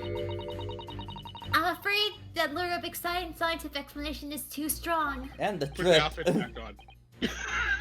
Well, there's no doubt that someone did this. Someone turned all the furniture over. So whoever this was had a reason. I'm afraid nothing comes to mind at all, though. Well, let's look around if we can see if an answer presents itself. And I think I saw it right over here. Take that!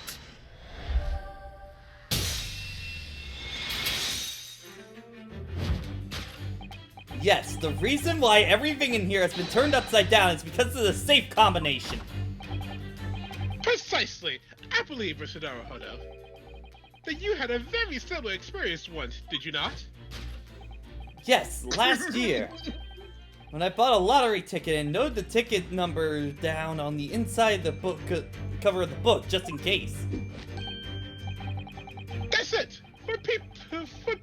For people are forgetful souls at heart, and always make a written note of important information. Just keeping a ticket itself safe would have been more sensible, I think. And what, pray, happened next, Mr. Naruhodo?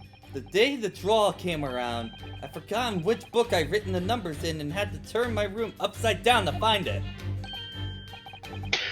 That's it. When people are forgetful souls at heart, and always forget what they notice things down. Not if you always noted the things in the same place. And if you have Google. I actually won the second prize, you know. But I couldn't remember which magazine slipped the ticket into. Thank Thank you, Mr. Naruhodo. I believe I proved my point now. Wait, no, let me finish my line. So I had to turn my room upside. Anyway, back to my story. Which is that a very similar scenario has clearly unfolded in this room.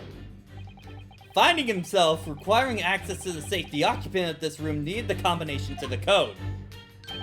He remembered I'd written it underside a piece of furniture, but forgot which one.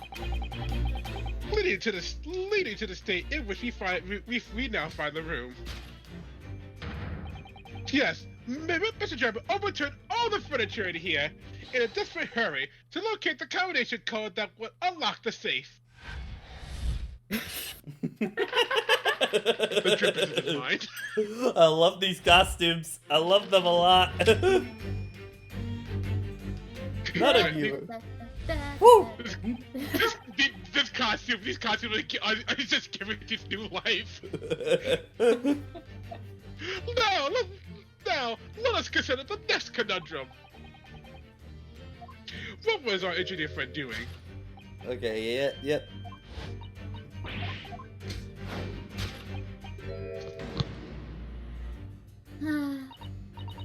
Well, if the change in the direction of gravity can't be explained, then how did those footprints get there? Yes, I feel as though that particular mystery has just become even harder to solve. I can't think of any way to explain at all. Oh, life was so much simpler with those Halcyon days where gravities could be reversed. It was minutes ago, and those Halcyon days never existed in the first place. Well, I suppose we must simply put our faith in Mr. Sholmes and observe the area in more detail. Putting our faith in Mr. Sholmes is what got us into these situations in the first place.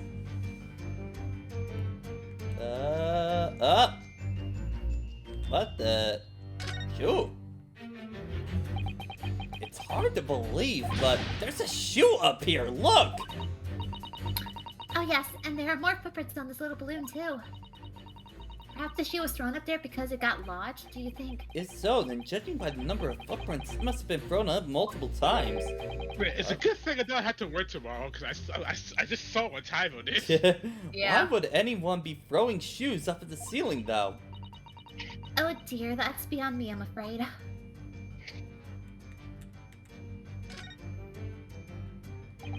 This is a gas balloon, isn't it? It's tiny, but it does seem like a real balloon. Yes, I think you're right. I think it's helium's keeping it up. A green gas balloon? Why does that ring a bell with me? You can see there are footprints on this balloon too. Look. Oh, yes, surely that's a clue, isn't it? Though, what tells us more? I'm not sure. Okay, yeah, then it's just the actual shoe is the clue. Take that! Shit, Harlock shoes. Yeah! The reason for the footprints on the ceiling is because of the nearby shoe!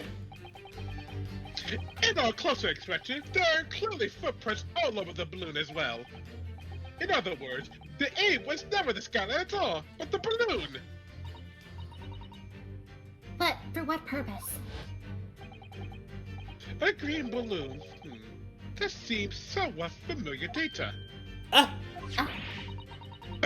It's the piece of the green balloon's envelope that Mr. Narho and I found at the scene. And inside the green balloon was Master Gott's claim he saw above the stage when the incident occurred. Was the second birdcage the crux of the whole instantaneous kinesis description? You mean to say? If we assume... Oh, sorry. If we assume the balloon here is a model of the one you used on the day, there's a strong possibility something may have concealed inside of it.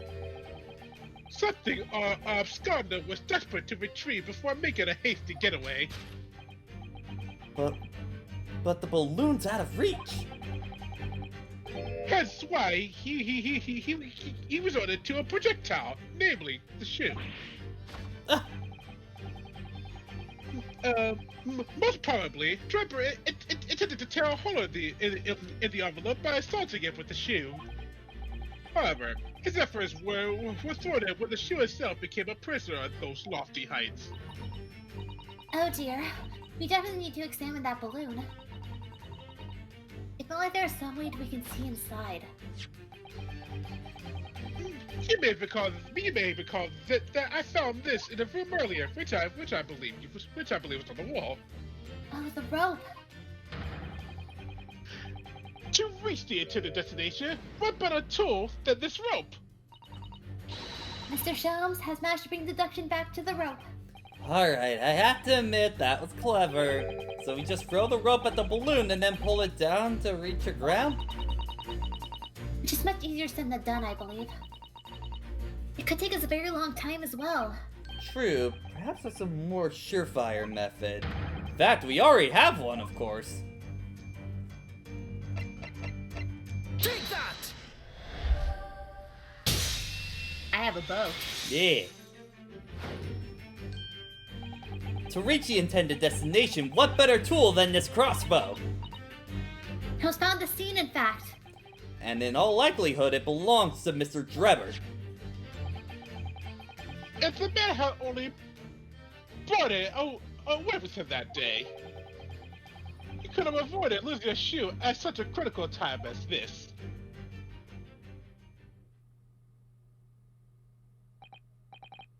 So, shall we? Your curiosity is deeply stirred, no doubt, my dear fellows. What is it that Enoch Drebber has hidden inside that balloon?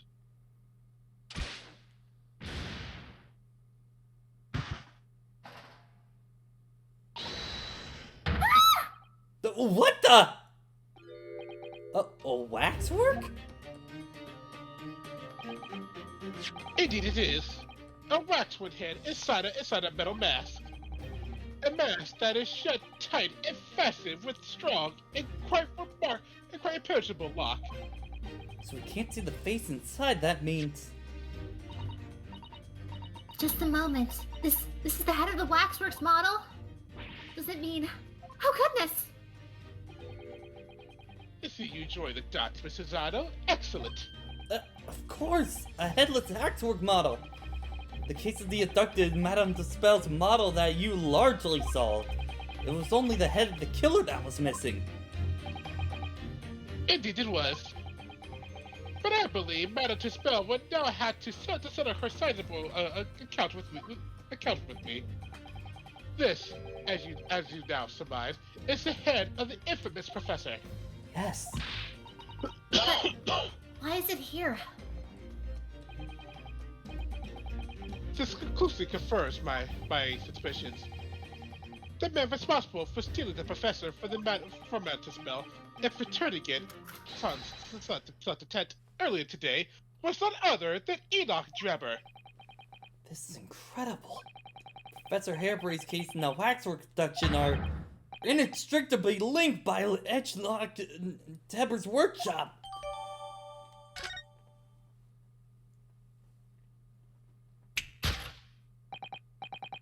Well, it appears our logical pleasure cruise has come to an end, my dear fellows. All that remains is, yes, to speak with the architect of this adventure.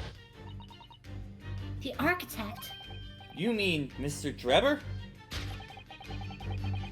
As it seems quite impossible that he escaped via one of the skylights.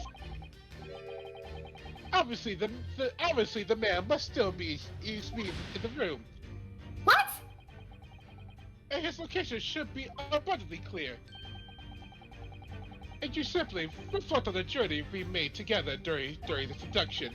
Yeah, Drebber's right here, somewhere in this room?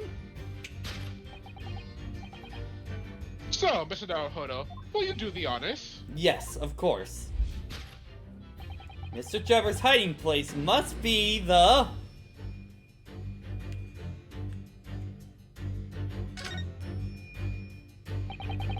the mess in front of the safe. Yes, plans and accounting ledgers. Also says somebody was in a hurry to empty the contents of the safe, in fact. Take that!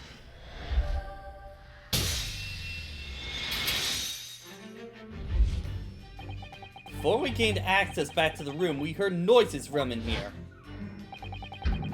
Which tells us that the engineer was still in the building at the point in time. He was in fact searching for the combination to his safe.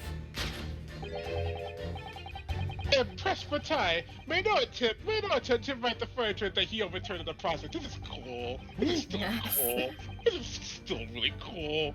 From which we can deduce that his search for the combination happened very recently indeed.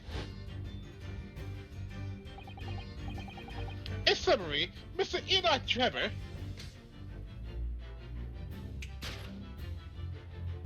Yo, look at my boys! Is at this very moment inside the safe. This concludes Hemlock Show's great deduction and this topsy-turvy puzzle.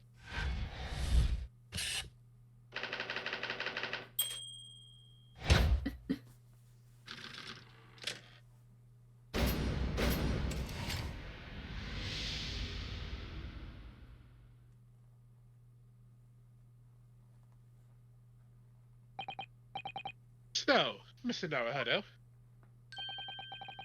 I think perhaps it's time we ended this game of hide-and-seek, don't you? By opening the safe, you mean? What else? Let's see. The combination was 1. 432582. I knew that. Alright then, here it goes.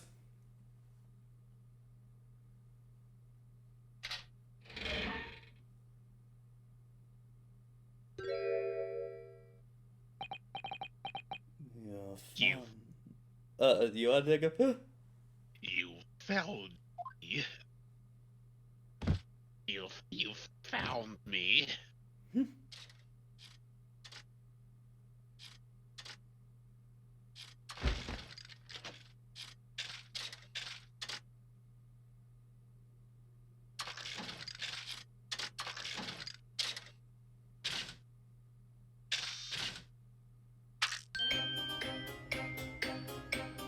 Yes. Right then, sir. Mr. Enoch Trevor, I presume. Can I take a crack at this guy actually real fast on the... Go on. Correct. So we both had the same idea. You better start talking. You tricked Professor Hairbrain with his bogus machine you built. And you shall have to explain the thief of the wax for Formative spell as well. Well, I would be delighted to answer your many questions.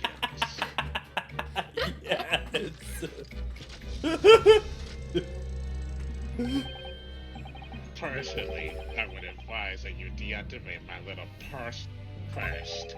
Deactivate? Your parsec. I refer, boys, to the time bomb. I left it in a most prominent position. It's like trying to do a combination of Squidward and Alan Rickman at the same time. Kind of deal.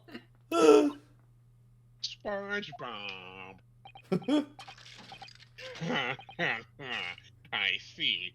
Stunned silence. You gotta do it like the Squidward one. I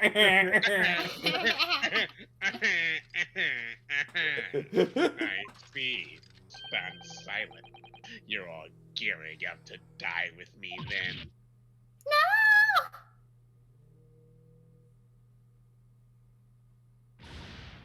No! Mr. Sholmes, we only had 7 seconds to spare.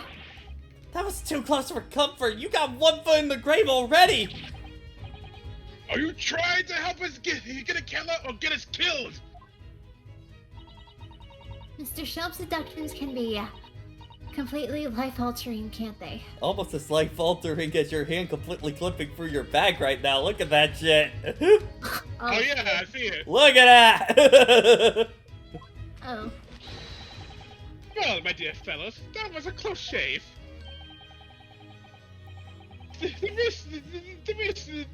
The resemblance to an anti-gravity device is really quite startling, I must say. Anti-gravity devices don't exist! I won't push it, Mr. Sholmes. I'm angry. Yeah. Yeah. What on earth happened in here?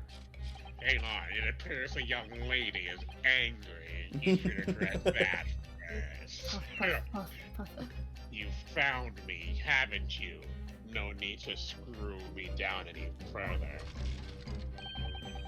Everything in here is precisely what it seems.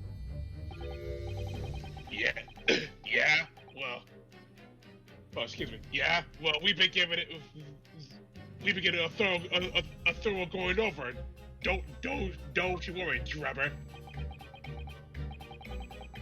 What fails to click with me is how you were able to locate my workshop that I was not expecting.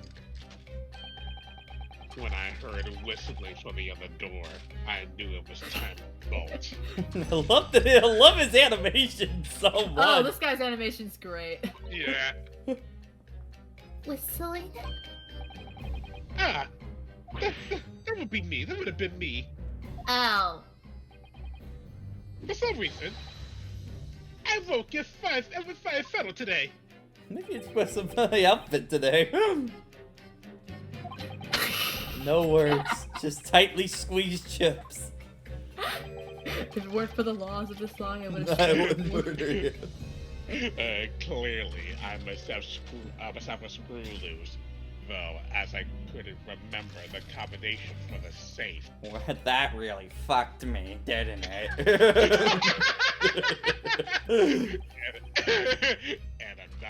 and another one loose, as I couldn't remember which piece of furniture I'd written it down. You're also good that you guys didn't spend too long in here. That safe didn't have any air holes. I was dying in there. Do you know what it's like to slowly suffocate to death? He also found a rope over by the wall. Yes, I had hoped to exit the skylight, but sadly the rope was too short. So, I then set about searching for the combination code to open the safe. And burning the incriminating blueprints, don't forget. Regrettably though, you failed to retrieve the head for the blue among the rafters. And after that, you hid yourself in the safe? Having first set up this parcel ticking? Well, I had no intention of being nailed by the police.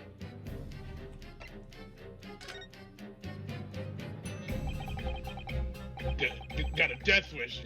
Got a death wish, have you? Had it right beside a ticking time bomb.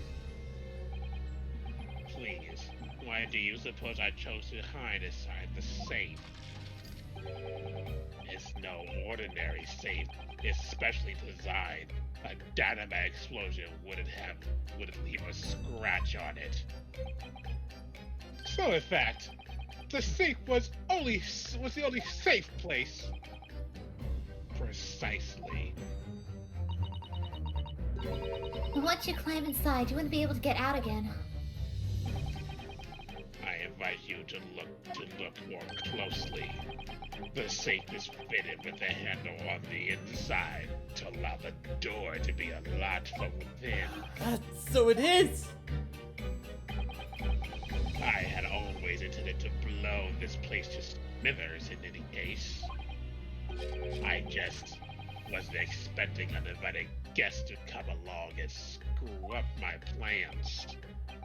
Do you mean to say you were planning to blow us all up? No, that's unforeseen. You see, it wasn't me that killed you, it was the dynamite I put in the room. What do you mean?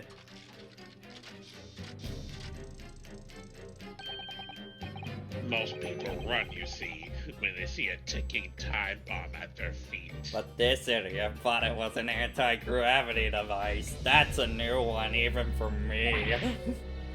But I calculated the time required for retreat to a safe distance and set the device accordingly. For your seemingly endless discourse here through a spanner in the works.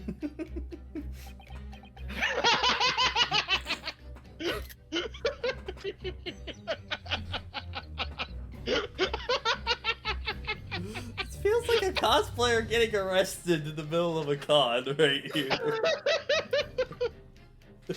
Would you get arrested for accidentally assuming that the bomb is not the bomb when it's actually a bomb? There's something wrong, Gregson. You say that Sholmes almost got us killed, but at the same time, because of Sholmes' anti-gravity device, we found Drebber. GG. We did, we could have just found, I noticed the safe combination before his seduction even happened, and it was like, hey, we should maybe open the safe up. So No. You see, Mr. Naruhodo, you think you're far too ahead of the game. Yeah, You must- because I am. I'm way ahead of you. Shut up right now. Don't even start that. I like the cut of this man's jib. Man, someone's feeling salty today. You must have a terrible day, Mr. Naruhodo. Susanoo, can you please a toss now? I don't care which one of us.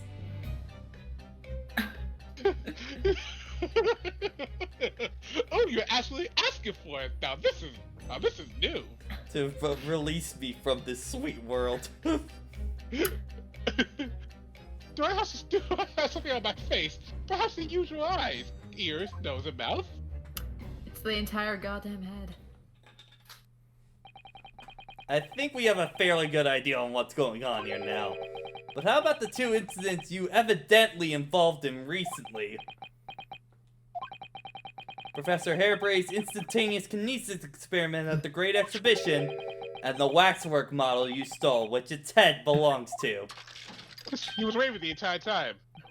That's no ordinary head, you know. That's the head of the professor. Clad in a mask with a lock so strong, I am unable to open it safely to remove the killer's identity. I've been considering carrying it around as protection. That's enough. What the fuck's been going on when I was gone? I'm sure you're aware that I have the sole jurisdiction of investigating here. Yeah, that was my line. Yes, well... Dr. Seif again. So forensic investigation team are here. And you know full well the engineer was the key witness. Why are you allowing this loyal access of him? If Lord Strongheart knew this, you'll be finished. You lot, leave at once. My dear madame, there's no need for such a threatening tone, I assure you. After all, there's no way to greet an old acquaintance, that's no way to greet an old acquaintance, is it, Dr. Sith? Hello, Sholmes. Mr. Sholmes knows Dr. Seif? It's also, Sith, it's her yeah. not Sholmes. It's her not Sholmes. Why wouldn't he know her? Yeah. If it's protected, the machine next door that's causing such a sour expression on your face, you are quite misguided. It's really nothing more than a shell, you... Get out. But of course, we'll show ourselves the door.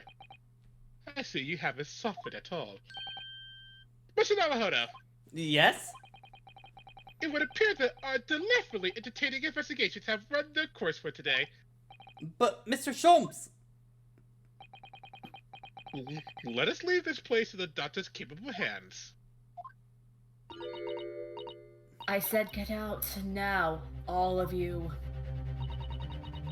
Your presence here is not required either, Gregson. Understood. But I'll just say one thing before I head off. If it wasn't for this lawyer and his companions, we'd never have found this place. The whole workshop would have been blown to bits. There was a time bomb set in here that this lot disarmed. Inspector.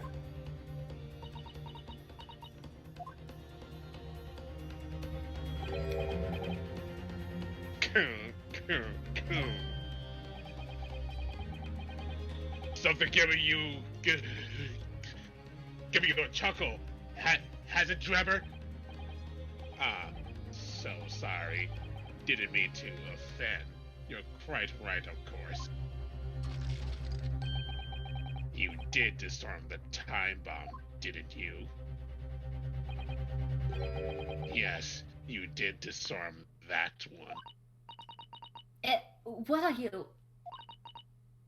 That one? Yeah, you mean? Cool.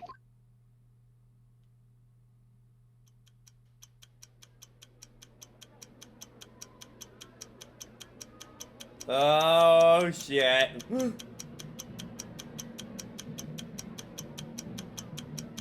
Oh, those poor policemen.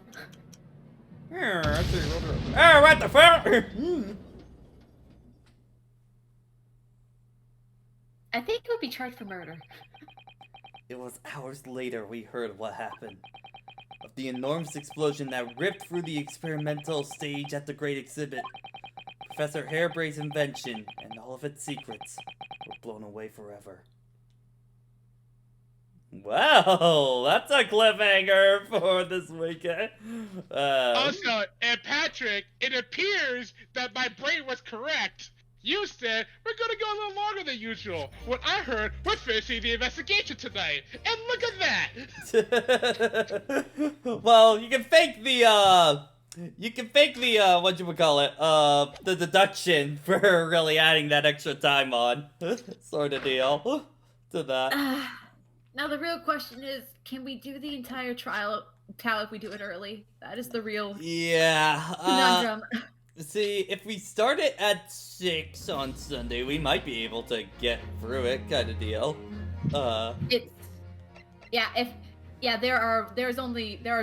This is split into 2 parts, just to let you know in Okay. advance. So yeah, I think if we start at 6 on Sunday, we should be able to do so, kind of deal. So, But how are you feeling now? I am very interested where this case is going at this point. I really want to know what's the whole deal with the entire plan going on, and Dr. Dre is definitely one of the more interesting characters of this case so far. So I'm very excited to see where this one goes. Yeah, it's been a really fun one. And if memory serves in like the main games, is this the first time that we actually had to the first half of the case pinned down a man, and the second investigation is just try to find him? essentially, Trying to think. if you're talking about just DGS, then yeah, since we never really had never had 2-day trials until now. Yeah, Well, but he's talking about the Ace Attorney series as a whole, kind of deal. Oh, okay. Yeah. Because normally it's usually like an investigation you find out who the big person is, and then, you know, you bring them to court that day. So I don't think you ever find out fully who's the person in day 1. I think. I'm running for the cases in my head. I don't think so. In any of them. Yeah, I don't think so. Huh. I'm also trying to remember, if the investigation games, but that'd be trying to remember 2 because I don't remember 1. Fair. And I don't think there is really a moment where we specifically give like a name of a person, and then we have to find this person. Yeah. And then, then we also got Kazuma next trial too, which I'm very excited for that one. I just kept screaming, "No, come back!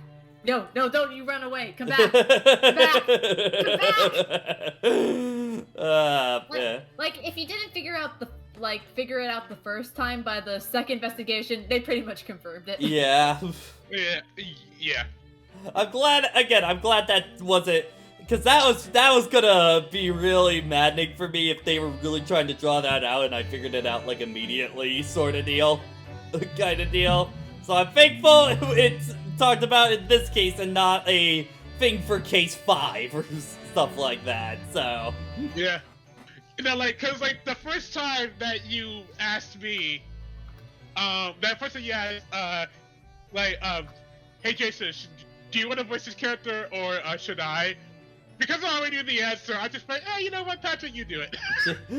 Well, it's like, I wanted to know, did you guys piece it together immediately that was Kazuma? Or, like, when did you guys figure it out on that? I jokingly said, what if this was Kazuma brought back to life? And then after that, I thought nothing of it. And then the reveal happened, I just go, I was joking! I was one of the unfortunate people that decided to Google Cosma for drawing references, and I immediately bolted out of Google. But I would say I would immediately figure it out just because of the format. But yeah. Yeah. But yeah, so we'll continue on. It's like part of me doesn't want to turn these on off because I really like how these outfits look, but like I also know I probably should turn them off soon. You know, but I really like Naruhodo's outfit. I like this one a lot more than his default, honestly.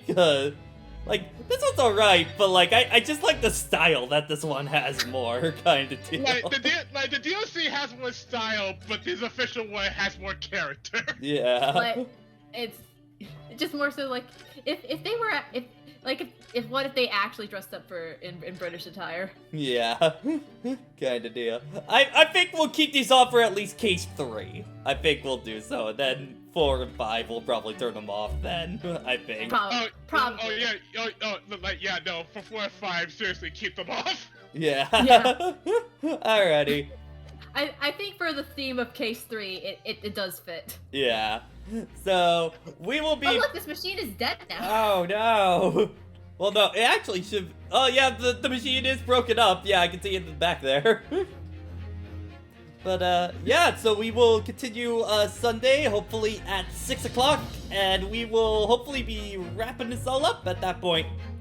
You find out what my machinations have been leading. Who knows? There might be a third bomb in the cupboard. Have you played Dual Destinies? I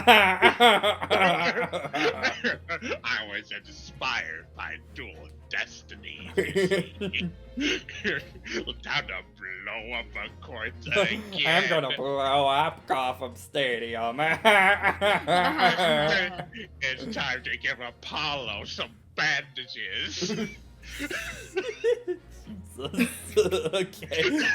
On that note, we're in the street tonight. Have a good night. Join Teppy for Generation tomorrow.